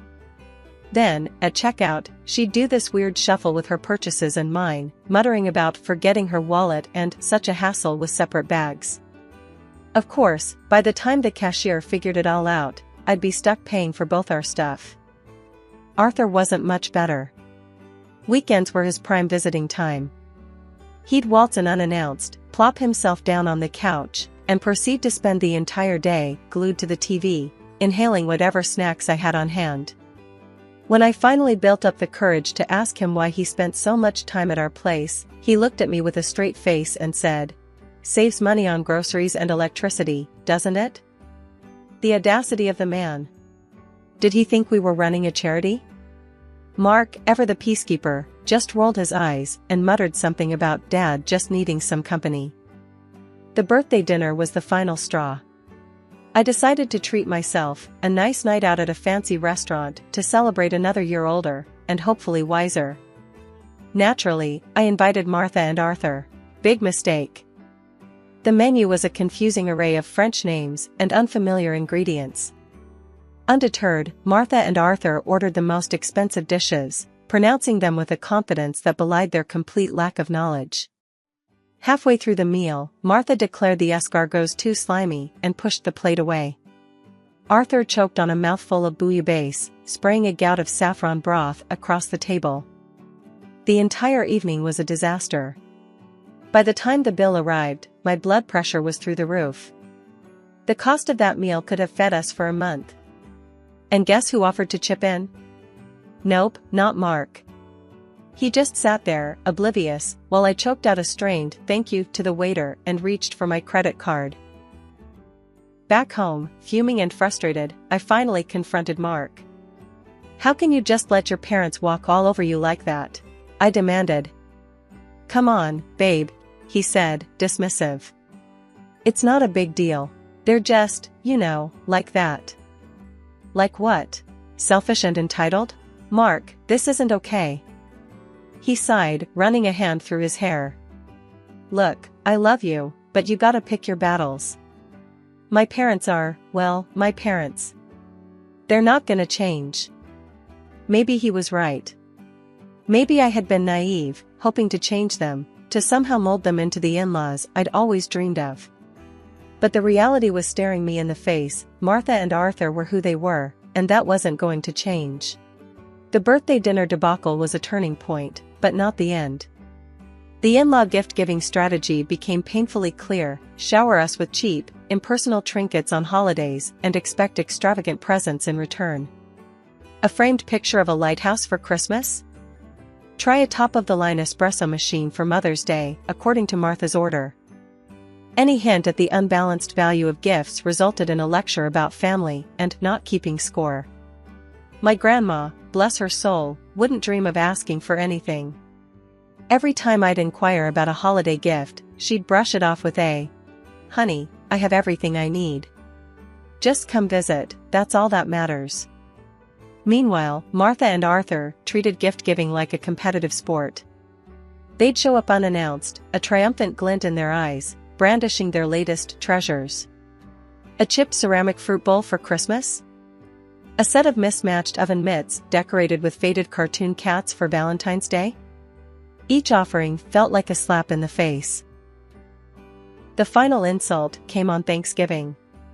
This year, I'd opted for a quiet night in, just Mark and me, maybe order some takeout and watch a movie. But of course, Martha and Arthur had other plans. They barged in, laden with shopping bags, their faces plastered with self-satisfied grins. "Happy Thanksgiving, sweetie," Martha trilled, thrusting a brightly wrapped package at me. I unwrapped it with a sinking feeling. Inside was a gaudy scarf, the kind you might find at a gas station gift shop. Flowers were fake plastic, the fabric felt like sandpaper against my skin. "It's perfect, isn't it?" Martha beamed. "Matches your new coat perfectly." I forced a smile. The coat in question was a vintage find I'd scored at a thrift store. The scarf, well, it clashed spectacularly. "Thanks, Martha," I mumbled, trying to hide my disappointment. Arthur, meanwhile, was holding up a small box. "And for you, son," he declared, "a little something to help you unwind after a long day at work." Mark's eyes lit up. He eagerly tore into the box, revealing a pack of cheap drugstore cigars. The kind that smelled like dirty ashtrays and regret. "Thanks, Dad," he said, a genuine smile spreading across his face. That was it. The final straw. Here I was, staring at a birthday gift that insulted my taste and a husband who seemed more excited about a pack of drugstore cigars than his wife's well-being. The anger simmered inside me, threatening to boil over. But instead of exploding, I did something completely unexpected. I took a deep breath, forced a smile, and thanked them for the lovely gifts. A glimmer of hope arrived in the form of my work performance. I landed a coveted quarterly award, a hefty bonus that practically screamed, "Celebrate." Venice, with its romantic canals and rich history, had always been a dream destination. Knowing I spoke fluent Italian sealed the deal. This trip, I decided, would be a chance to reconnect with Mark, to escape the suffocating grip of his parents for a while. Except news travels fast, especially bad news to eager ears. Martha and Arthur, upon learning of our travel plans, descended like hungry vultures. "Venice, huh?" Martha cooed, her eyes gleaming with a disturbing avarice. "Sounds delightful. Always wanted to see those gondolas up close." "Actually," I said, trying to be polite, "this trip is just for Mark and me. A little romantic getaway." Arthur scoffed. "Come on, Amelia, don't be selfish. We've never been to Europe, let alone Venice. Think of the pictures." Pictures? This wasn't about a photo op with gondolas, it was about escaping their smothering presence. "I'm sorry," I said, my voice firm, "but this is a trip for two." My polite refusal triggered a meltdown of epic proportions. They called me selfish, greedy, accused me of trying to alienate Mark from his family. The worst part? Mark, ever the peacekeeper, didn't stand up for me. Instead, he mumbled something about maybe they could come along and it wouldn't be that bad. That's when I knew. This wasn't just about a trip anymore. This was about boundaries, about respect, about whether our marriage could survive his parents' constant intrusion. I looked at Mark, my voice laced with ice. "Absolutely not. This is our trip, and they are not invited." The fight that followed was brutal. Harsh words were exchanged, accusations hurled. By the end of it, a heavy silence had settled between us. We retreated to opposite ends of the apartment, a cold war brewing in our once happy home. Days blurred into one another, the silence in the apartment a constant reminder of the chasm that had opened between Mark and me. I didn't call his parents, the mere thought of their entitled whining made my stomach churn. Mark remained in his self-imposed exile, the only communication a terse, "good morning," mumbled in the kitchen each day. Then, on a random Saturday morning, I woke up to an empty apartment and a sinking feeling in my gut. My phone buzzed on the nightstand, the notification sound grating on my nerves. Glancing at it, my blood ran cold. Airline ticket confirmations. 3 of them. To Venice. Purchased from my account. Panic clawed at my throat. No. It couldn't be. But as I scrolled through the confirmations, the sickening truth settled in. Mark, with the audacity of a seasoned thief, had used my trusted access to our bank account to book not only his own ticket to Venice, but 2 more, for his precious parents. Hotel reservations, also courtesy of my hard-earned money, confirmed my suspicions.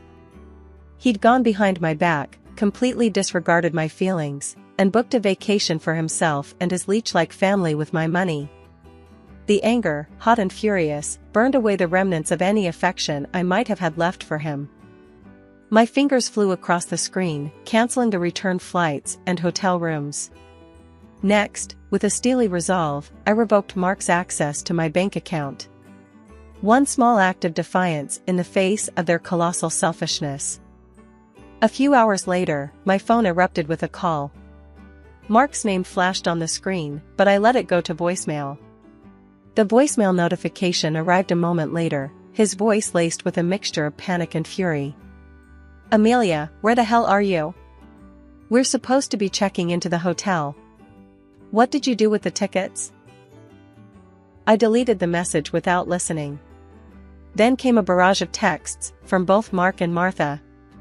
A mixture of demands, accusations, and veiled threats.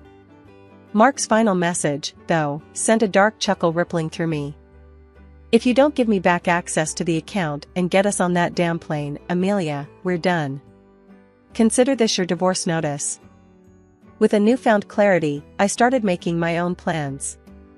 I contacted a lawyer, the weight lifting from my shoulders with each step towards independence. Mark's divorce notice might as well have been a gift. I didn't wait for Mark to waltz back in, tail between his legs. Packing was cathartic. Clothes went into suitcases, knickknacks into boxes. But the gifts from Martha and Arthur, those gaudy trinkets and mismatched sets, I left untouched. I lined them up on the living room floor, a garish monument to their selfishness. A final act of defiance before I slammed the door shut on that chapter of my life. Grandma's house, with its familiar scent of cinnamon rolls and worn furniture, felt like a warm hug. Tears streamed down my face as I recounted the entire ordeal, the hurt and anger spilling out like a dam breaking. Grandma listened patiently, a sad smile on her lips. "I told you, honey," she said softly, her voice laced with a hint of "I told you so," but mostly concern. "But sometimes you gotta learn things the hard way." "You know," I said, a newfound determination settling in my voice. "Maybe this is a good thing. Now I know what to look for, what to avoid." A few days later, a knock on the door shattered the peaceful afternoon. My heart lurched, but before I could react, Grandma ushered me towards the back room. Peeking through the curtain, I saw Mark standing there, looking lost and dejected. "Amelia, please," he pleaded, his voice thick with desperation. "Let me explain." Grandma opened the door a crack, her expression unreadable. Mark launched into a groveling apology, spewing words about realizing his mistakes and trying to distance himself from his parents. The anger that had been simmering inside me bubbled over. I barged into the hallway, a cold fury in my eyes. "Distance himself?" I scoffed. "Mark, you were about to spend my money taking them on a vacation. This isn't about you suddenly seeing the light. This is about you being comfortable. Comfortable because I paid the bills and bought your parents presents. He opened his mouth to protest, but I cut him off. No, Mark. This is over. I don't want to build a life with someone who prioritizes comfort over respect, or someone who lets his parents walk all over him and his wife. I deserve better than that. Mark's face crumpled, but this time I felt no pity. The door shut with a finality that echoed in the silence that followed. Maybe Grandma was right. Maybe this wasn't the end. Maybe it was the beginning of something new, something better. A life free of entitled in-laws, a life filled with respect, and maybe, someday, with love that wasn't selfish or convenient.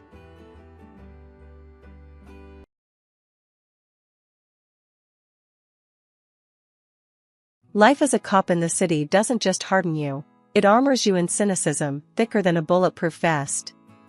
That was me, Lena, a 35-year-old lieutenant turned private eye, carrying around a baggage of distrust larger than the cases I solved. My beat? Cheating spouses and human deceit. Not exactly the backdrop for a love story, huh?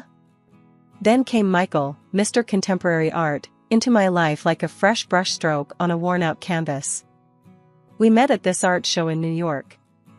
The place was packed with the kind of people who use words like postmodern and avant-garde without a hint of irony. I was out of my element, feeling more like a fish on a bicycle than a fish in water. Interesting piece, isn't it? That was Michael, breaking the ice as he stood next to me, gazing at what looked like a pile of trash artfully arranged on a pedestal. I glanced at him, then back at the art. If by interesting you mean I've seen better-looking garbage in an alley, then yeah, fascinating. He laughed, a rich, hearty sound that made more than a few heads turn. I'm Michael, he said, extending his hand. Lena.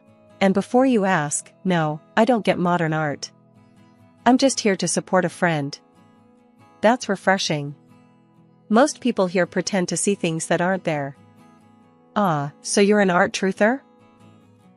Our banter flowed effortlessly, and before I knew it, we were grabbing coffee, talking about everything and nothing. Michael was 40, looked like he stepped out of a GQ magazine, and had the manners of a bygone era. Fast forward 6 months, and I'm head over heels, living in a whirlwind romance that felt too good to be true. Michael had this old-world charm about him, reading me poetry, taking me to the most exquisite exhibitions, and treating me like I was the only woman in the world. One evening, in the middle of Central Park under a canopy of stars, Michael went down on one knee. Lena, will you marry me? I didn't even hesitate. Yes. Hell yes. The engagement was a blur of happiness. I found myself daydreaming about a future filled with love, kids, and laughter. But you know what they say about things too good to be true. My first reality check came in the form of Michael's mother, Evelyn. She was the ice queen incarnate, scrutinizing me with a look that could curdle milk. So, you're a detective. Isn't that a bit unladylike? She asked during our first dinner together. Depends on what century your definition of ladylike comes from, I shot back, not missing a beat. Michael gave me a tight smile, but I could see the warning in his eyes. Lena's one of the best detectives in the city, Mom. Evelyn sniffed. I suppose that's one way to meet men. I clenched my jaw, forcing a smile. And here I thought it was to stop crime and serve justice. Silly me.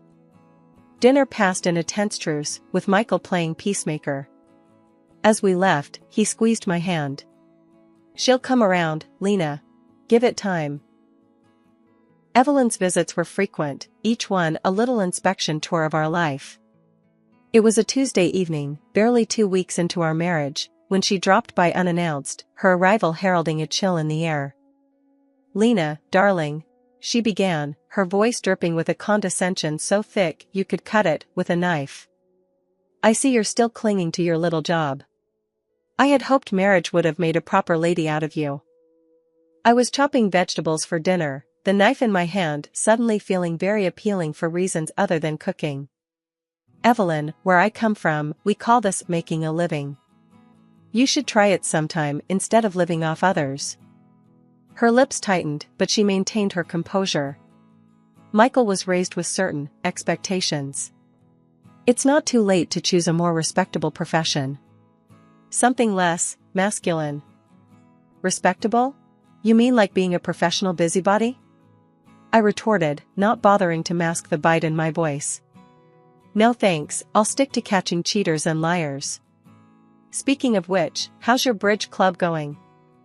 Michael walked in just then, his timing as impeccable as ever. What's going on here? He asked, looking from me to his mother. Your wife was just explaining her career choice to me. It seems I've underestimated the thrill of working with criminals, Evelyn said, her tone saccharine. Michael sighed, rubbing the bridge of his nose. Mom, Lena's job is important to her. It's who she is. And Lena. He turned to me, a pleading look in his eyes. Please, let's not do this now. I wanted to argue, to tell him that his mother was crossing lines she shouldn't even be seeing, but I held back. This was his mother, after all. Fine, I muttered, turning back to my vegetables with more force than necessary. The evenings following Evelyn's visits were always tense. Michael would become distant, retreating into a shell I couldn't crack. It was clear whose side he was on, and it wasn't mine. One such evening, after a particularly grueling visit from Evelyn, who had criticized everything from my cooking to the way I folded towels, I confronted Michael. Why don't you ever stand up for me? Your mother treats me like I'm the dirt under her shoe, and you just let her. What kind of marriage is this? Michael looked at me, weary. Lena, she's old, set in her ways. What do you want me to do? Disown her? No, I want you to have my back. To tell her she can't walk all over me, us. Is that too much to ask? He sighed, running a hand through his hair. I'll talk to her, okay? Just give it some time. She'll come around. But she didn't. And neither did he. The divide grew, Evelyn's disdain and Michael's inaction wedging a gap between us that felt insurmountable. It was clear this was more than just a rough start. This was a glimpse into what my future held if something didn't change. Living with Michael started to feel like I was in one of those dramatic TV shows where the cracks slowly start showing in the perfect facade. He worked at this fancy art gallery, which sounded posh until you realized his paycheck was as unpredictable as the weather in spring. Meanwhile, I was doing pretty well for myself, pulling in enough to keep us comfortable, living in a spacious apartment in a nice part of the city. I remember one evening, the conversation at dinner turned towards the future.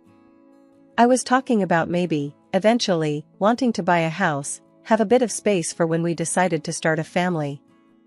Michael, fork halfway to his mouth, paused and gave me this look. Lena, I'm not sure where you're getting these ideas from. We don't need a house. And me getting another job? That's not on the table. I put my fork down, trying to keep my voice level. It's not about needing, Michael. It's about planning for the future. And it wouldn't hurt to have a more stable income, you know? He laughed, a sound that used to warm my heart but now just grated on my nerves. You and your obsession with money. It's always about the bottom line with you, isn't it? Money isn't everything, Lena. I could feel the anger bubbling up inside me. Easy for you to say when you're not the one worrying about paying the bills every month. I'm not obsessed with money. I just don't want to end up struggling. Michael shrugged, going back to his food like we were discussing the weather. I'm happy with our life as it is. You're the one who's never satisfied. I stood up, my appetite gone. Maybe I wouldn't be so focused on money if you contributed more than just criticism about how I manage ours. He didn't look up. I contribute in other ways. Not everything is about money, Lena. That night, I lay in bed, staring at the ceiling, thoughts racing. It wasn't just about the house or the kids or even the money. It was about respect, partnership, and support, none of which seemed to matter to Michael as long as the status quo kept his life easy. His accusations of my so-called obsession with money were a convenient deflection from his unwillingness to confront the reality of our situation. On what started as a mundane Sunday, the living room transformed into the stage for an unexpected drama when Evelyn, my not-so-beloved mother-in-law, decided it was the perfect day for a visit. With her arrival came an air of tension, thick enough to slice through. She was glued to her phone, her voice fluctuating between panic and confusion, as she navigated through a conversation that set off every red flag in my book. "And you're saying my social security number has been suspended? How much do I need to pay to fix this?" Evelyn's voice cracked as she fumbled through her purse, pulling out her checkbook and a slew of documents, her hands shaking with a mix of age and fear. I was in the kitchen, coffee in hand, when my ears picked up the mention of Social Security and payment. Years on the force had honed my instincts, and every fiber of my being screamed, "Scam." I rushed into the living room, my approach silent but swift. "Evelyn, hang up the phone. It's a scam," I interjected, my voice firm yet composed, hoping to convey urgency without inciting panic. She whipped around, eyes wide with shock and offense. "I beg your pardon. I'm handling this, Lena. There's no need for your intrusion." But before she could continue her protest, I reached out, my hand clamping down on the phone, and ended the call with a decisive click. The room fell into a stunned silence, the air thick with tension. Evelyn recoiled as if I had slapped her, her face contorting into an expression of fury and disbelief. "How dare you? That was incredibly rude and uncalled for.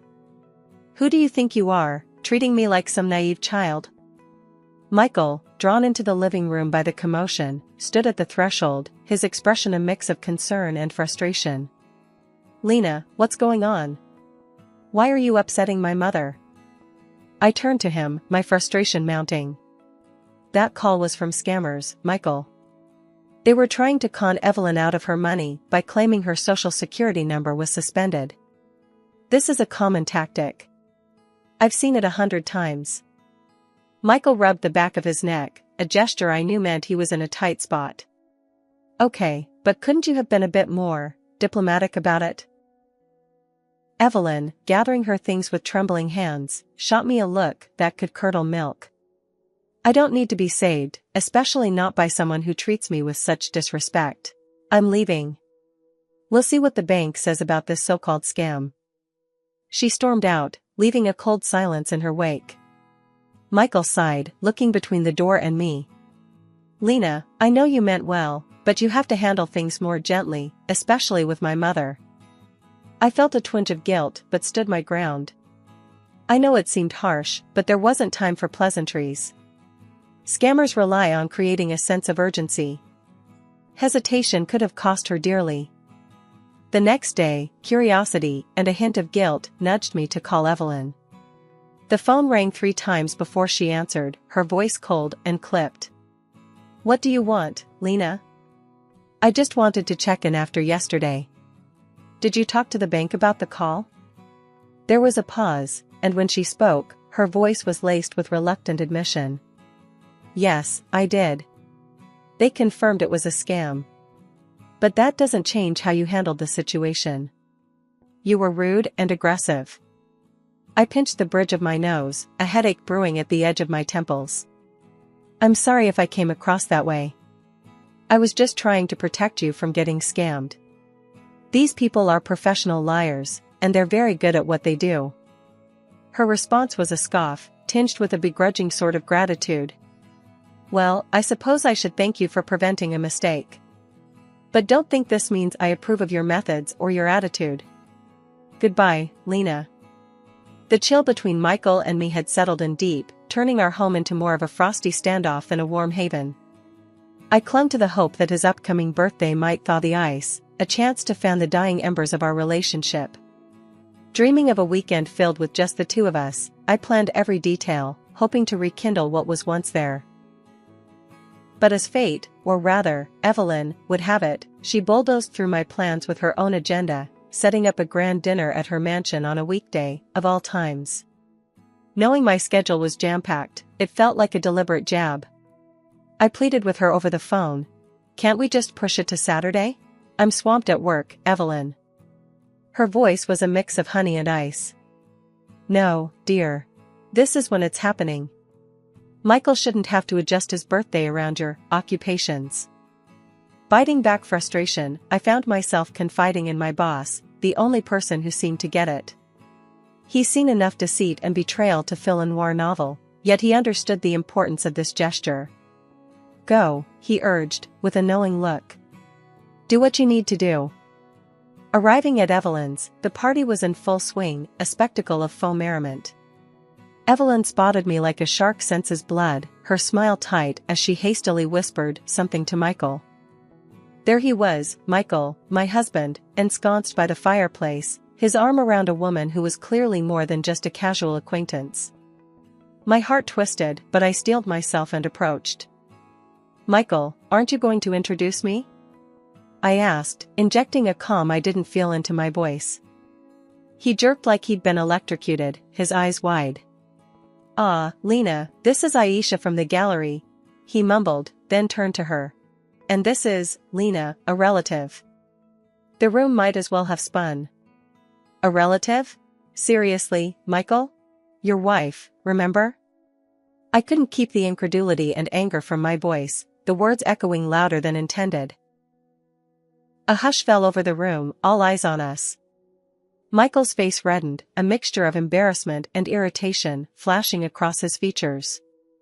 You know, a real wife would have made her husband's birthday a priority, he retorted sharply, turning away as if dismissing me from his presence. Before I could recover, Evelyn slithered over, her voice dripping with disdain. You see, Lena, you just don't fit in here. Michael needs someone supportive, like Aisha, not, whatever this is. Her words were a slap, each one designed to cut. I think it's best if you leave. You're clearly not wanted here, she hissed, gesturing towards the door as if banishing me from my own life. You know what, Evelyn? Maybe you're right. Maybe I don't belong in a family that thrives on lies and deception. With dignity I barely felt, I walked out, the silence of the night wrapping around me like a cold embrace. After the debacle at Michael's birthday and the cold truth that followed, I knew I needed solid proof if I was going to end this marriage on my terms. The thought of tailing Michael myself was too much. I'm used to digging up dirt on strangers, not the man I once thought I'd grow old with. So, I turned to Dave, a colleague of mine with a knack for uncovering the most discreet affairs. Hey, Dave, I need a favor, I said, trying to keep my voice steady over the phone. Anything for you. What's up? His reply was immediate, the loyalty in his voice a small comfort in my storm of betrayal. It's Michael. I know he's seeing someone. I need evidence, I confessed, feeling a mix of relief and dread admitting it out loud. Say no more. I'll handle it discreetly.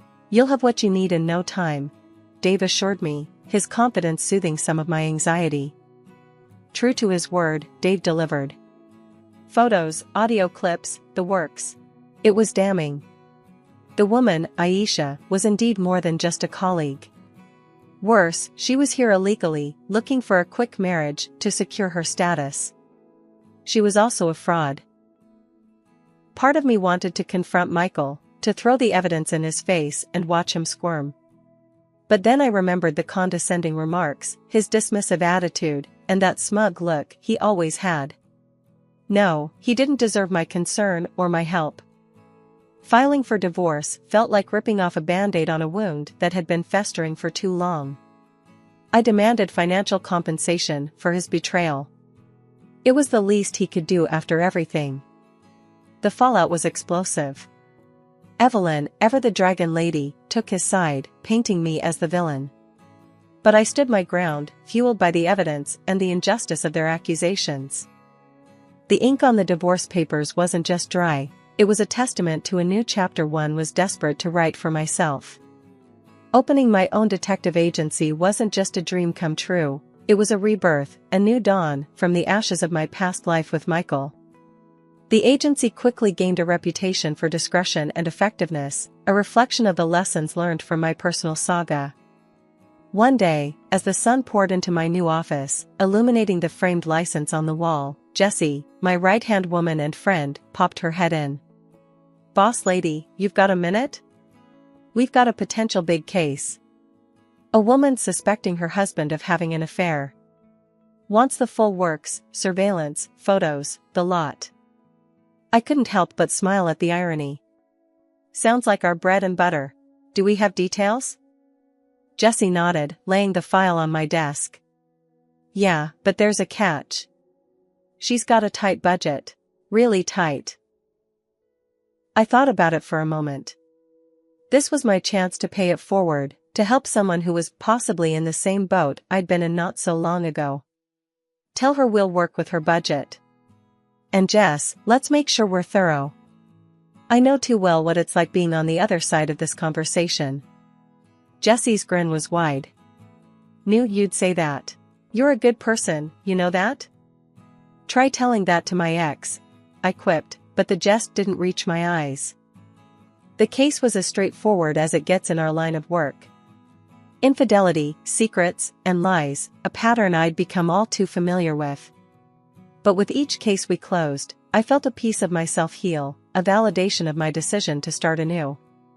One morning, as the city was slowly waking up, an elderly lady stormed into my office, her frustration palpable.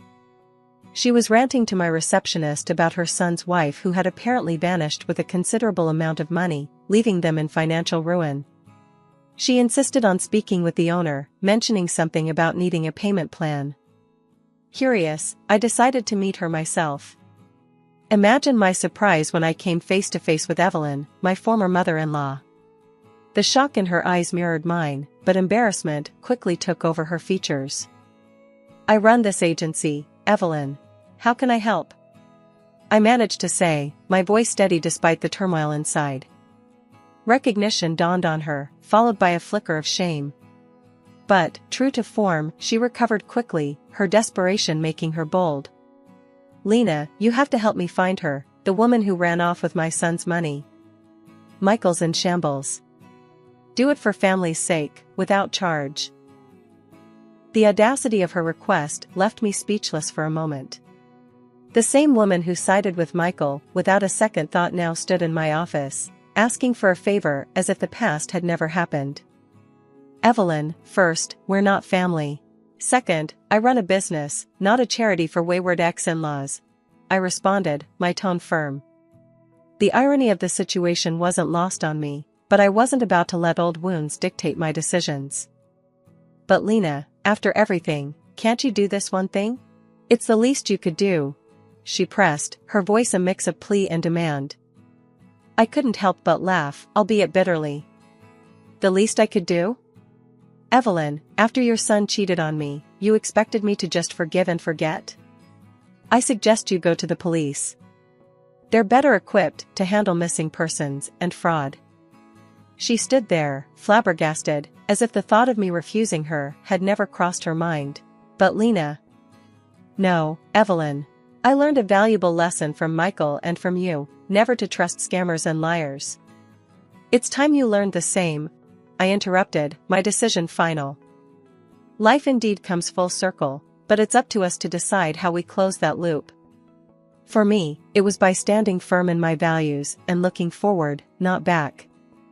A week had barely passed since Evelyn's little episode in my office, when my phone buzzed with a number I'd thought I'd erased from my life. Michael. Seeing his name flash on the screen was like stepping back into a world I'd left behind. Curiosity got the better of me, and I answered. Michael, what do you want? My tone was guarded, ready for whatever spiel he had prepared. Lena, I've been thinking, a lot. I want us to start over, get back together. Have kids, you know? His voice had that old familiar blend of hope and something I once mistook for sincerity. I couldn't help but let out a snort. Really? And where would we live in this fantasy of yours? There was a hint of excitement in his reply. Oh, it's all planned out. We'll live with my mom at first. Save some money, then you can buy us a big house. It'll be perfect. I laughed, louder this time, the absurdity of the situation hitting me full force. You're just as arrogant as ever, Michael. You think I'd come back, just to play house with you and your mom, and then foot the bill for a big house? He stumbled over his words, the desperation clear in his voice. But Lena, I've changed. We can fix everything. please. The silence stretched between us as I considered the years wasted, the tears shed, and the painstaking journey to rebuild myself from the ruins he'd left behind. Michael, you haven't changed a bit. Goodbye. With that, I hung up, the finality of the gesture sealing the door on the past. As the silence settled around me, a sense of peace enveloped my heart. The call, absurd as it was, served as the ultimate validation of my growth, my resilience, and my independence. I had built a new life, a successful career, and reclaimed my sense of self, none of which would have been possible had I stayed trapped in a marriage that diminished me. Michael's call was nothing more than a blip on the radar, a fleeting reminder of how far I'd come. The future stretched out before me, bright and filled with promise, a blank canvas ready to be painted with new dreams, new challenges, and new achievements. As I turned my attention back to the work that had given me purpose and a sense of belonging, I knew that whatever came next, I was ready. After all, the best revenge is living well, and I intended to do just that.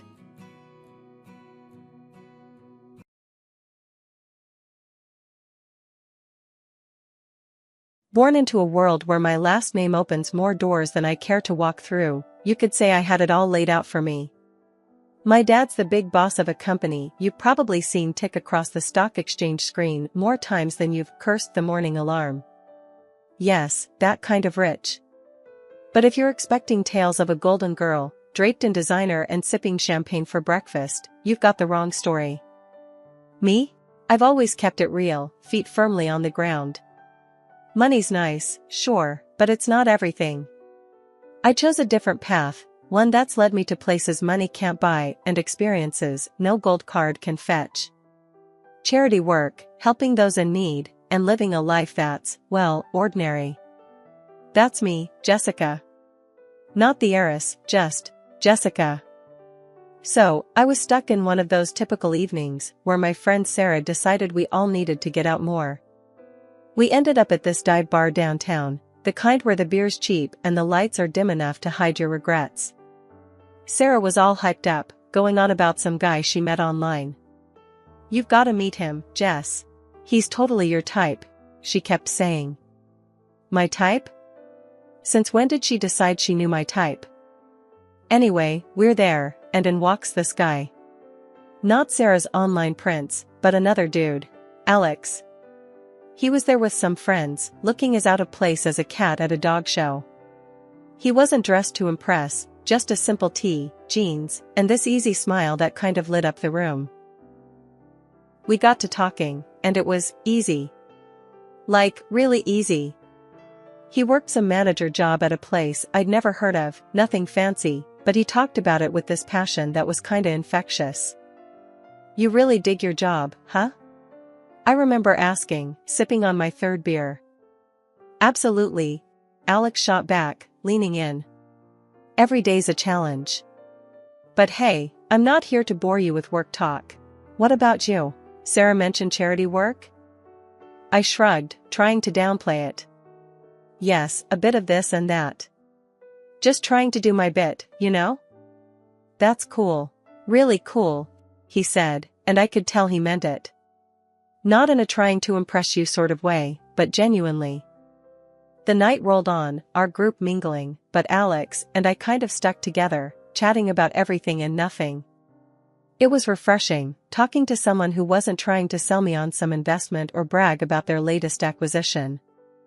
As the night was winding down, Alex got this look in his eye, like he was working up to something. "Hey, Jessica, I know this is kind of forward, but would you want to grab dinner with me sometime? Just us?" I remember feeling this mix of surprise and excitement. "Sure," I said, trying to sound cool about it. "I'd like that." On the way home, Sarah was all giggles and "I told you so's." I just smiled, thinking about the evening. Alex was a breath of fresh air in my often too stale world. Little did I know how much things were about to change. It wasn't long before going out turned into hanging out at each other's places, which, let's be real, mostly meant my cozy apartment because Alex's roommates were a circus and a half. One evening, sprawled on the couch after devouring what might be the world's most average takeout pizza, Alex turned to me, his eyes serious, but his tone light. "Jessica, how do you feel about making this a more permanent arrangement?"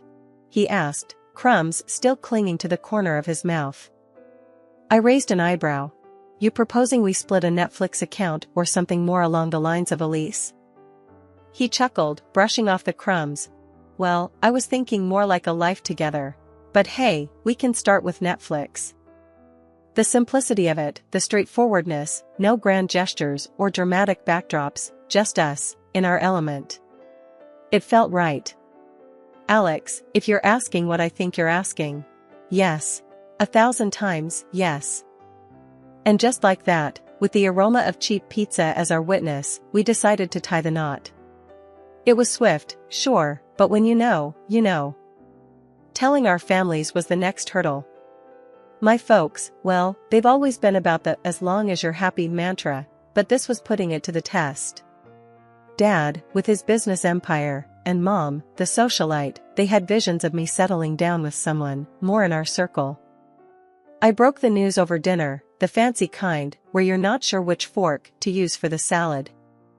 "Mom, Dad, I'm getting married to Alex," I said, the words tumbling out in a rush. Dad paused, fork midair. "Alex? The manager chap? Well, that's quick."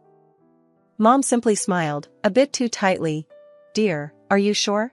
This is rather sudden, isn't it?" But I was firm. "Yes, I'm sure.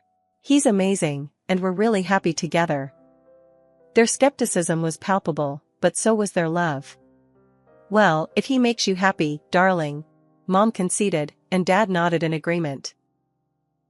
Alex's folks were a whole different ball game. We went over to their place, a cozy little house that seemed always to smell like fresh cookies or something equally comforting. Judy and Martin, they were as down-to-earth as they come, and they welcomed me like I'd always been a part of the family. "Alex tells us you're setting a date?" Martin asked, passing me a plate of those infamous cookies. "Yes, we're thinking sooner rather than later. Small ceremony, nothing fancy," I replied, trying to gauge their reaction. Judy beamed. "Oh, sweetheart, that's wonderful. We're just thrilled for you both." Their warmth was enveloping, a stark contrast to the cautious optimism of my own parents. It was clear, right from the get-go, that our worlds were different, but the common ground was the genuine happiness for me and Alex. Planning the wedding, we were on the same page: keep it simple, keep it us. A small ceremony, close friends and family, and an open bar because, as Alex put it, if we're doing this, we're making sure everyone's having a good time. And that's how it went down. A swift engagement, not because we were rushing, but because everything just clicked into place. Amid the whirlwind, there were quiet moments, looks shared between us that said, "We're doing the right thing."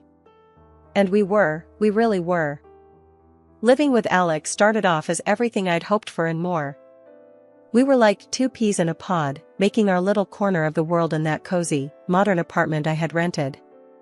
It was ours, filled with love, laughter, and a ton of takeout containers, because, let's face it, neither of us were winning any awards in the kitchen.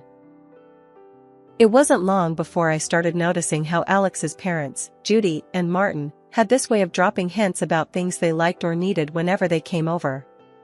At first, it was subtle, almost cute. "Oh, Jessica, that's a lovely coffee maker. Must make mornings a breeze," Judy would say, eyeing our shiny new appliance with a gleam in her eye. Or Martin, "This sofa is just divine. Our old one's been giving me a right pain in the back, you know." Wanting to be the good daughter-in-law, I'd surprise them with gifts here and there. A coffee maker for Judy, a comfortable new sofa for their living room, and so on.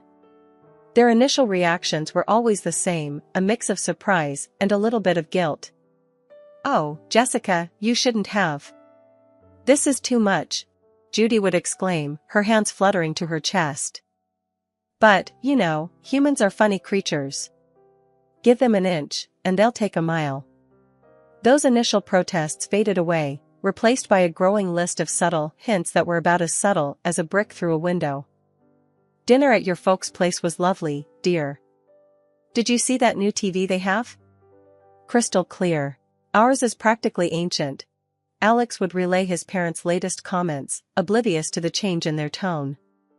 One evening, after I'd just dropped a not-so-small fortune on a fancy new TV for them, Alex and I were curled up on the couch, my head resting in his lap. "They really loved the TV, babe. You're amazing, you know that," he said, his fingers running through my hair. I sighed, the weight of their expectations starting to press down on me.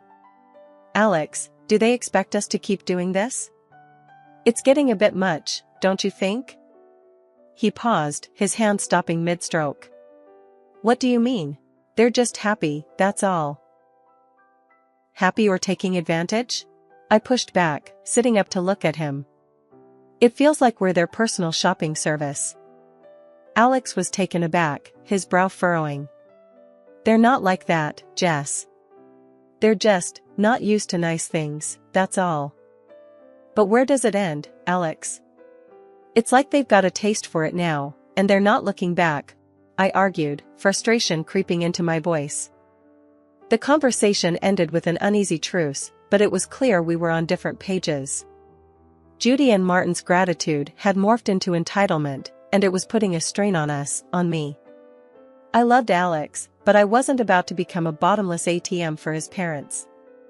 When my dad's company hit the skids, it felt like the rug was yanked out from under my feet. That cushy life? Poof, gone. And with it, the whole dynamic of my relationship took a nosedive. The shift wasn't gradual, it was like flipping a switch from daylight to darkness. I had to break the news to Alex and his folks, and let me tell you, that was a conversation I'd been dreading. "Listen up, things are gonna get tight. Dad's company's tanking, and well, we're in for a rough ride," I said, trying to keep my voice steady, but the tremor was there, betraying my nerves. Alex's reaction was a gut punch. "You're kidding me, right? What do you mean things are gonna get tight? You're telling me we can't live like we used to because of your dad's mess?" His words were like ice, and for a second, I wished the floor would swallow me whole. Judy and Martin's faces were no better, their disappointment barely masked. "This is quite the situation you put us in, Jessica," Martin added, his tone dripping with reproach. And just like that, the warmth and camaraderie we once shared evaporated, replaced by this cold expectation that somehow, I was to blame for my family's financial downturn.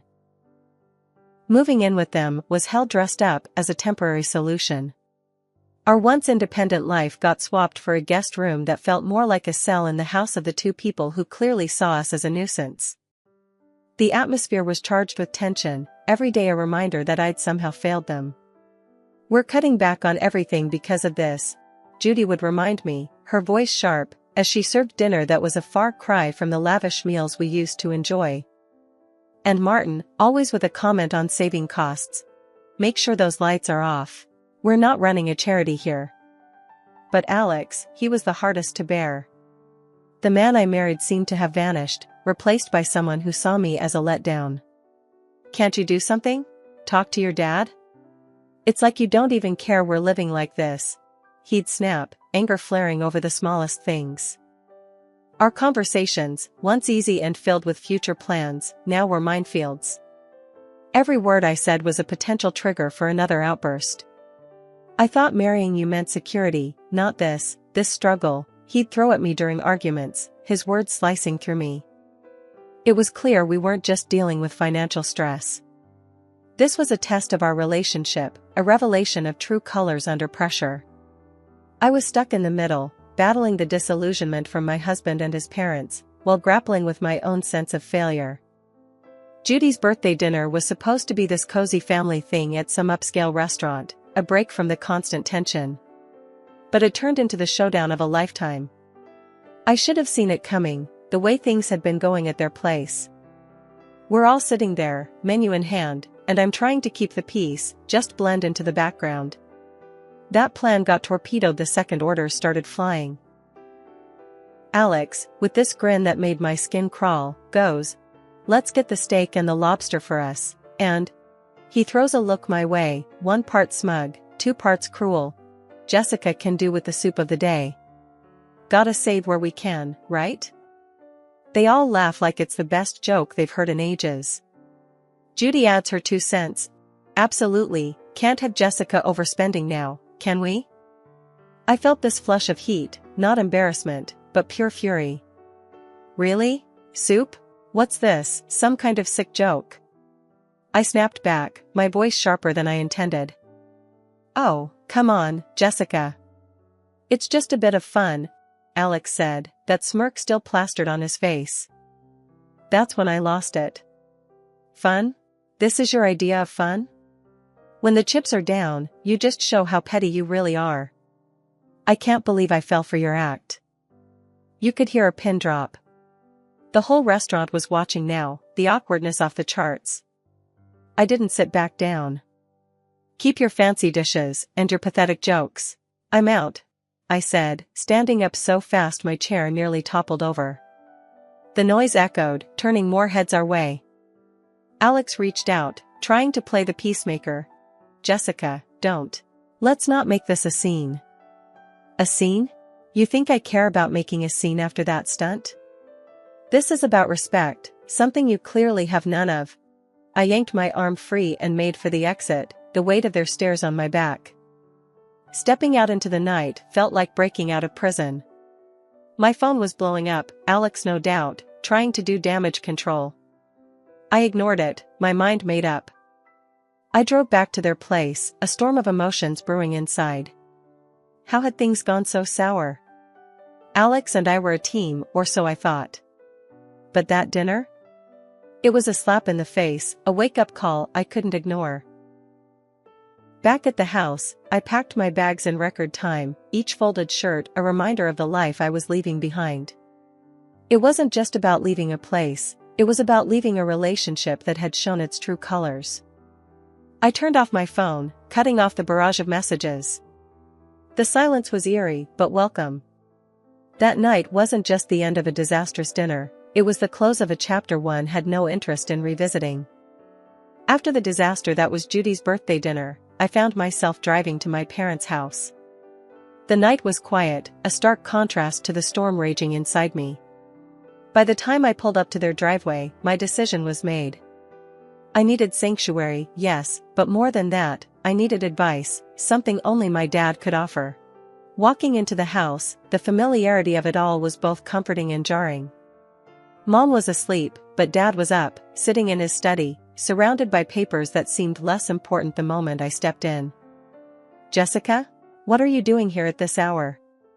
Is everything okay? He stood up, concern etching his face. I took a deep breath, the events of the evening pouring out of me in a flood. I told him about the dinner, about Alex and his parents, and how I felt like I'd been reduced to nothing but a source of income for them. Dad listened in silence, his expression hardening with every word. When I finished, he sighed, a sound that carried years of experience and a hint of sorrow. Jessica, I saw this coming. I just hoped I was wrong. He finally said, his voice steady but filled with empathy. How could I have been so blind, Dad? I thought Alex. I thought we were different, I said, feeling the weight of my naivety. He walked over, putting an arm around my shoulders. You wanted to see the best in him, in them. There's no fault in that. But people show their true colors in tough times. It's a hard lesson, but an important one.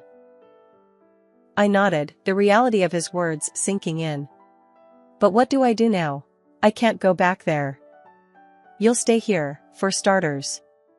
As for the rest, we'll figure it out together, he assured me, his confidence a balm to my frayed nerves. Then, he shared something that took me by surprise. You know, the company's situation isn't as dire as it seems. We're actually on the verge of a breakthrough. It was a strategic move, a way to weed out the opportunists. I stared at him, stunned. So, you mean to say we're not broke? He chuckled, a sound that was part relief, part amusement. Far from it. But it was important to see who would stick around when the chips were down. Unfortunately, Alex and his family showed their true selves. The revelation was a lot to process. My anger towards Alex and his parents was now mixed with a sense of vindication. They had revealed their true motives, and in doing so, had freed me from a future of manipulation and deceit.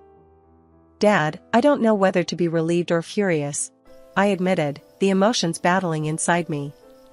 Be both. It's okay. But remember, this experience has taught you something invaluable about people and their intentions. Use it, learn from it, he advised, his words grounding me. Walking up to Judy and Martin's house the next day felt like heading into the lion's den. I was ready for a showdown, but nothing could have prepared me for the cold reception I got. Alex was standing there, divorce papers in hand, with a look that could only be described as triumphant disdain. Here you go. Let's get this over with, he said, practically shoving the papers at me. His parents were hovering behind, barely containing their glee. Finally getting rid of the freeloader. Judy snickered, and Martin nodded in agreement, a smug smile plastered across his face. Alex joined in. Yes, turns out you're just an ordinary dummy without your daddy's money. Thought you'd cry, but guess what? We don't need a tearful mess around here. Their words stung, but not in the way they expected. I felt a bizarre mix of anger and liberation. I looked at the papers, then at them, and without a word, signed where I needed to. As I did, their smiles widened, thinking they'd won. But I had the last laugh. Pulling out a newspaper from my bag, I slapped it down on the table with more force than necessary. Thought you might find this interesting, I said, my voice dripping with unrestrained satisfaction. The headline screamed about my dad's company making a monumental comeback, profits soaring higher than ever. Watching their faces drain of color was a sight I'd pay to see again. Judy and Martin's smugness vanished, replaced by shock, then desperation. Alex's arrogance crumbled, leaving him looking like a child who'd just lost his favorite toy. Judy suddenly switched gears, stepping towards me with arms wide open. Oh, my sweet girl, it's all a big misunderstanding. Let's hug it out. Martin, ever the opportunist, chimed in. Let's not rush things. Sit down, have a coffee, and we can talk this through. And Alex, oh, Alex, he was the picture of regret. I was wrong, okay? We can fix this. I want to make everything right. Please. Their sudden change of heart was almost comical. Almost. I couldn't help but laugh, a deep, hearty sound that felt cleansing. You three are something else, you know that? But here's a newsflash for you, I'm done. Done with the lies, the manipulation, and the so-called family that only values me for my bank account.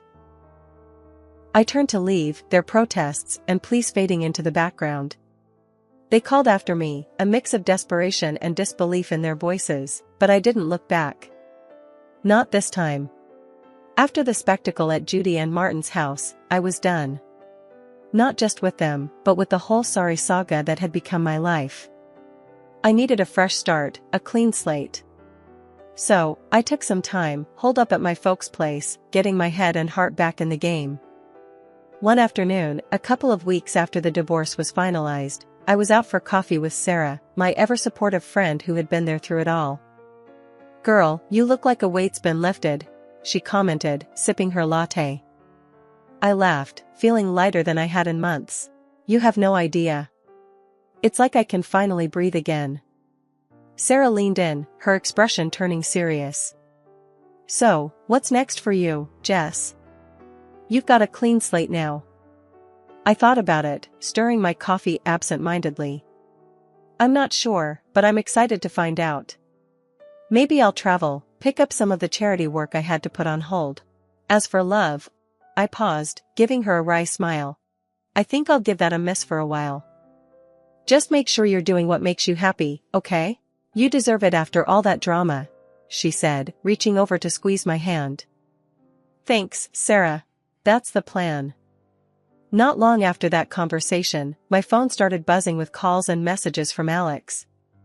He was pleading, saying he'd changed, that we could start over. His parents even got in on the act, sending messages filled with apologies and invitations to talk things over. Sitting in my room, phone in hand, I couldn't help but laugh. The sheer audacity was almost admirable. Almost. I typed out a response, one I'd been mulling over for days. Alex, moving on means moving forward, not going back to what broke you. I wish you all the best, but this is where our paths end for good. Take care. Hitting send felt like closing the final chapter of a book I'd been stuck in for too long. And just like that, I was ready to start writing a new one. The next few months were a blur of activity. I threw myself into my work, took up volunteering with a vengeance, and even booked a solo trip to a place I'd always wanted to visit. Life was full, and for the first time in a long while, it was fulfilling too. One evening, sitting on a balcony overlooking a bustling street in a far-off city, I realized I'd found what I'd been searching for all along: peace. The drama, the heartache, the betrayal, it all seemed like a distant memory. My phone buzzed with a new message, but this time, it was from a number I didn't recognize. Hesitantly, I opened it. It was from someone I'd met during my travels, someone who'd made me laugh and think in equal measure. "Hey, Jessica. How about dinner when you're back? No expectations, just food and good company."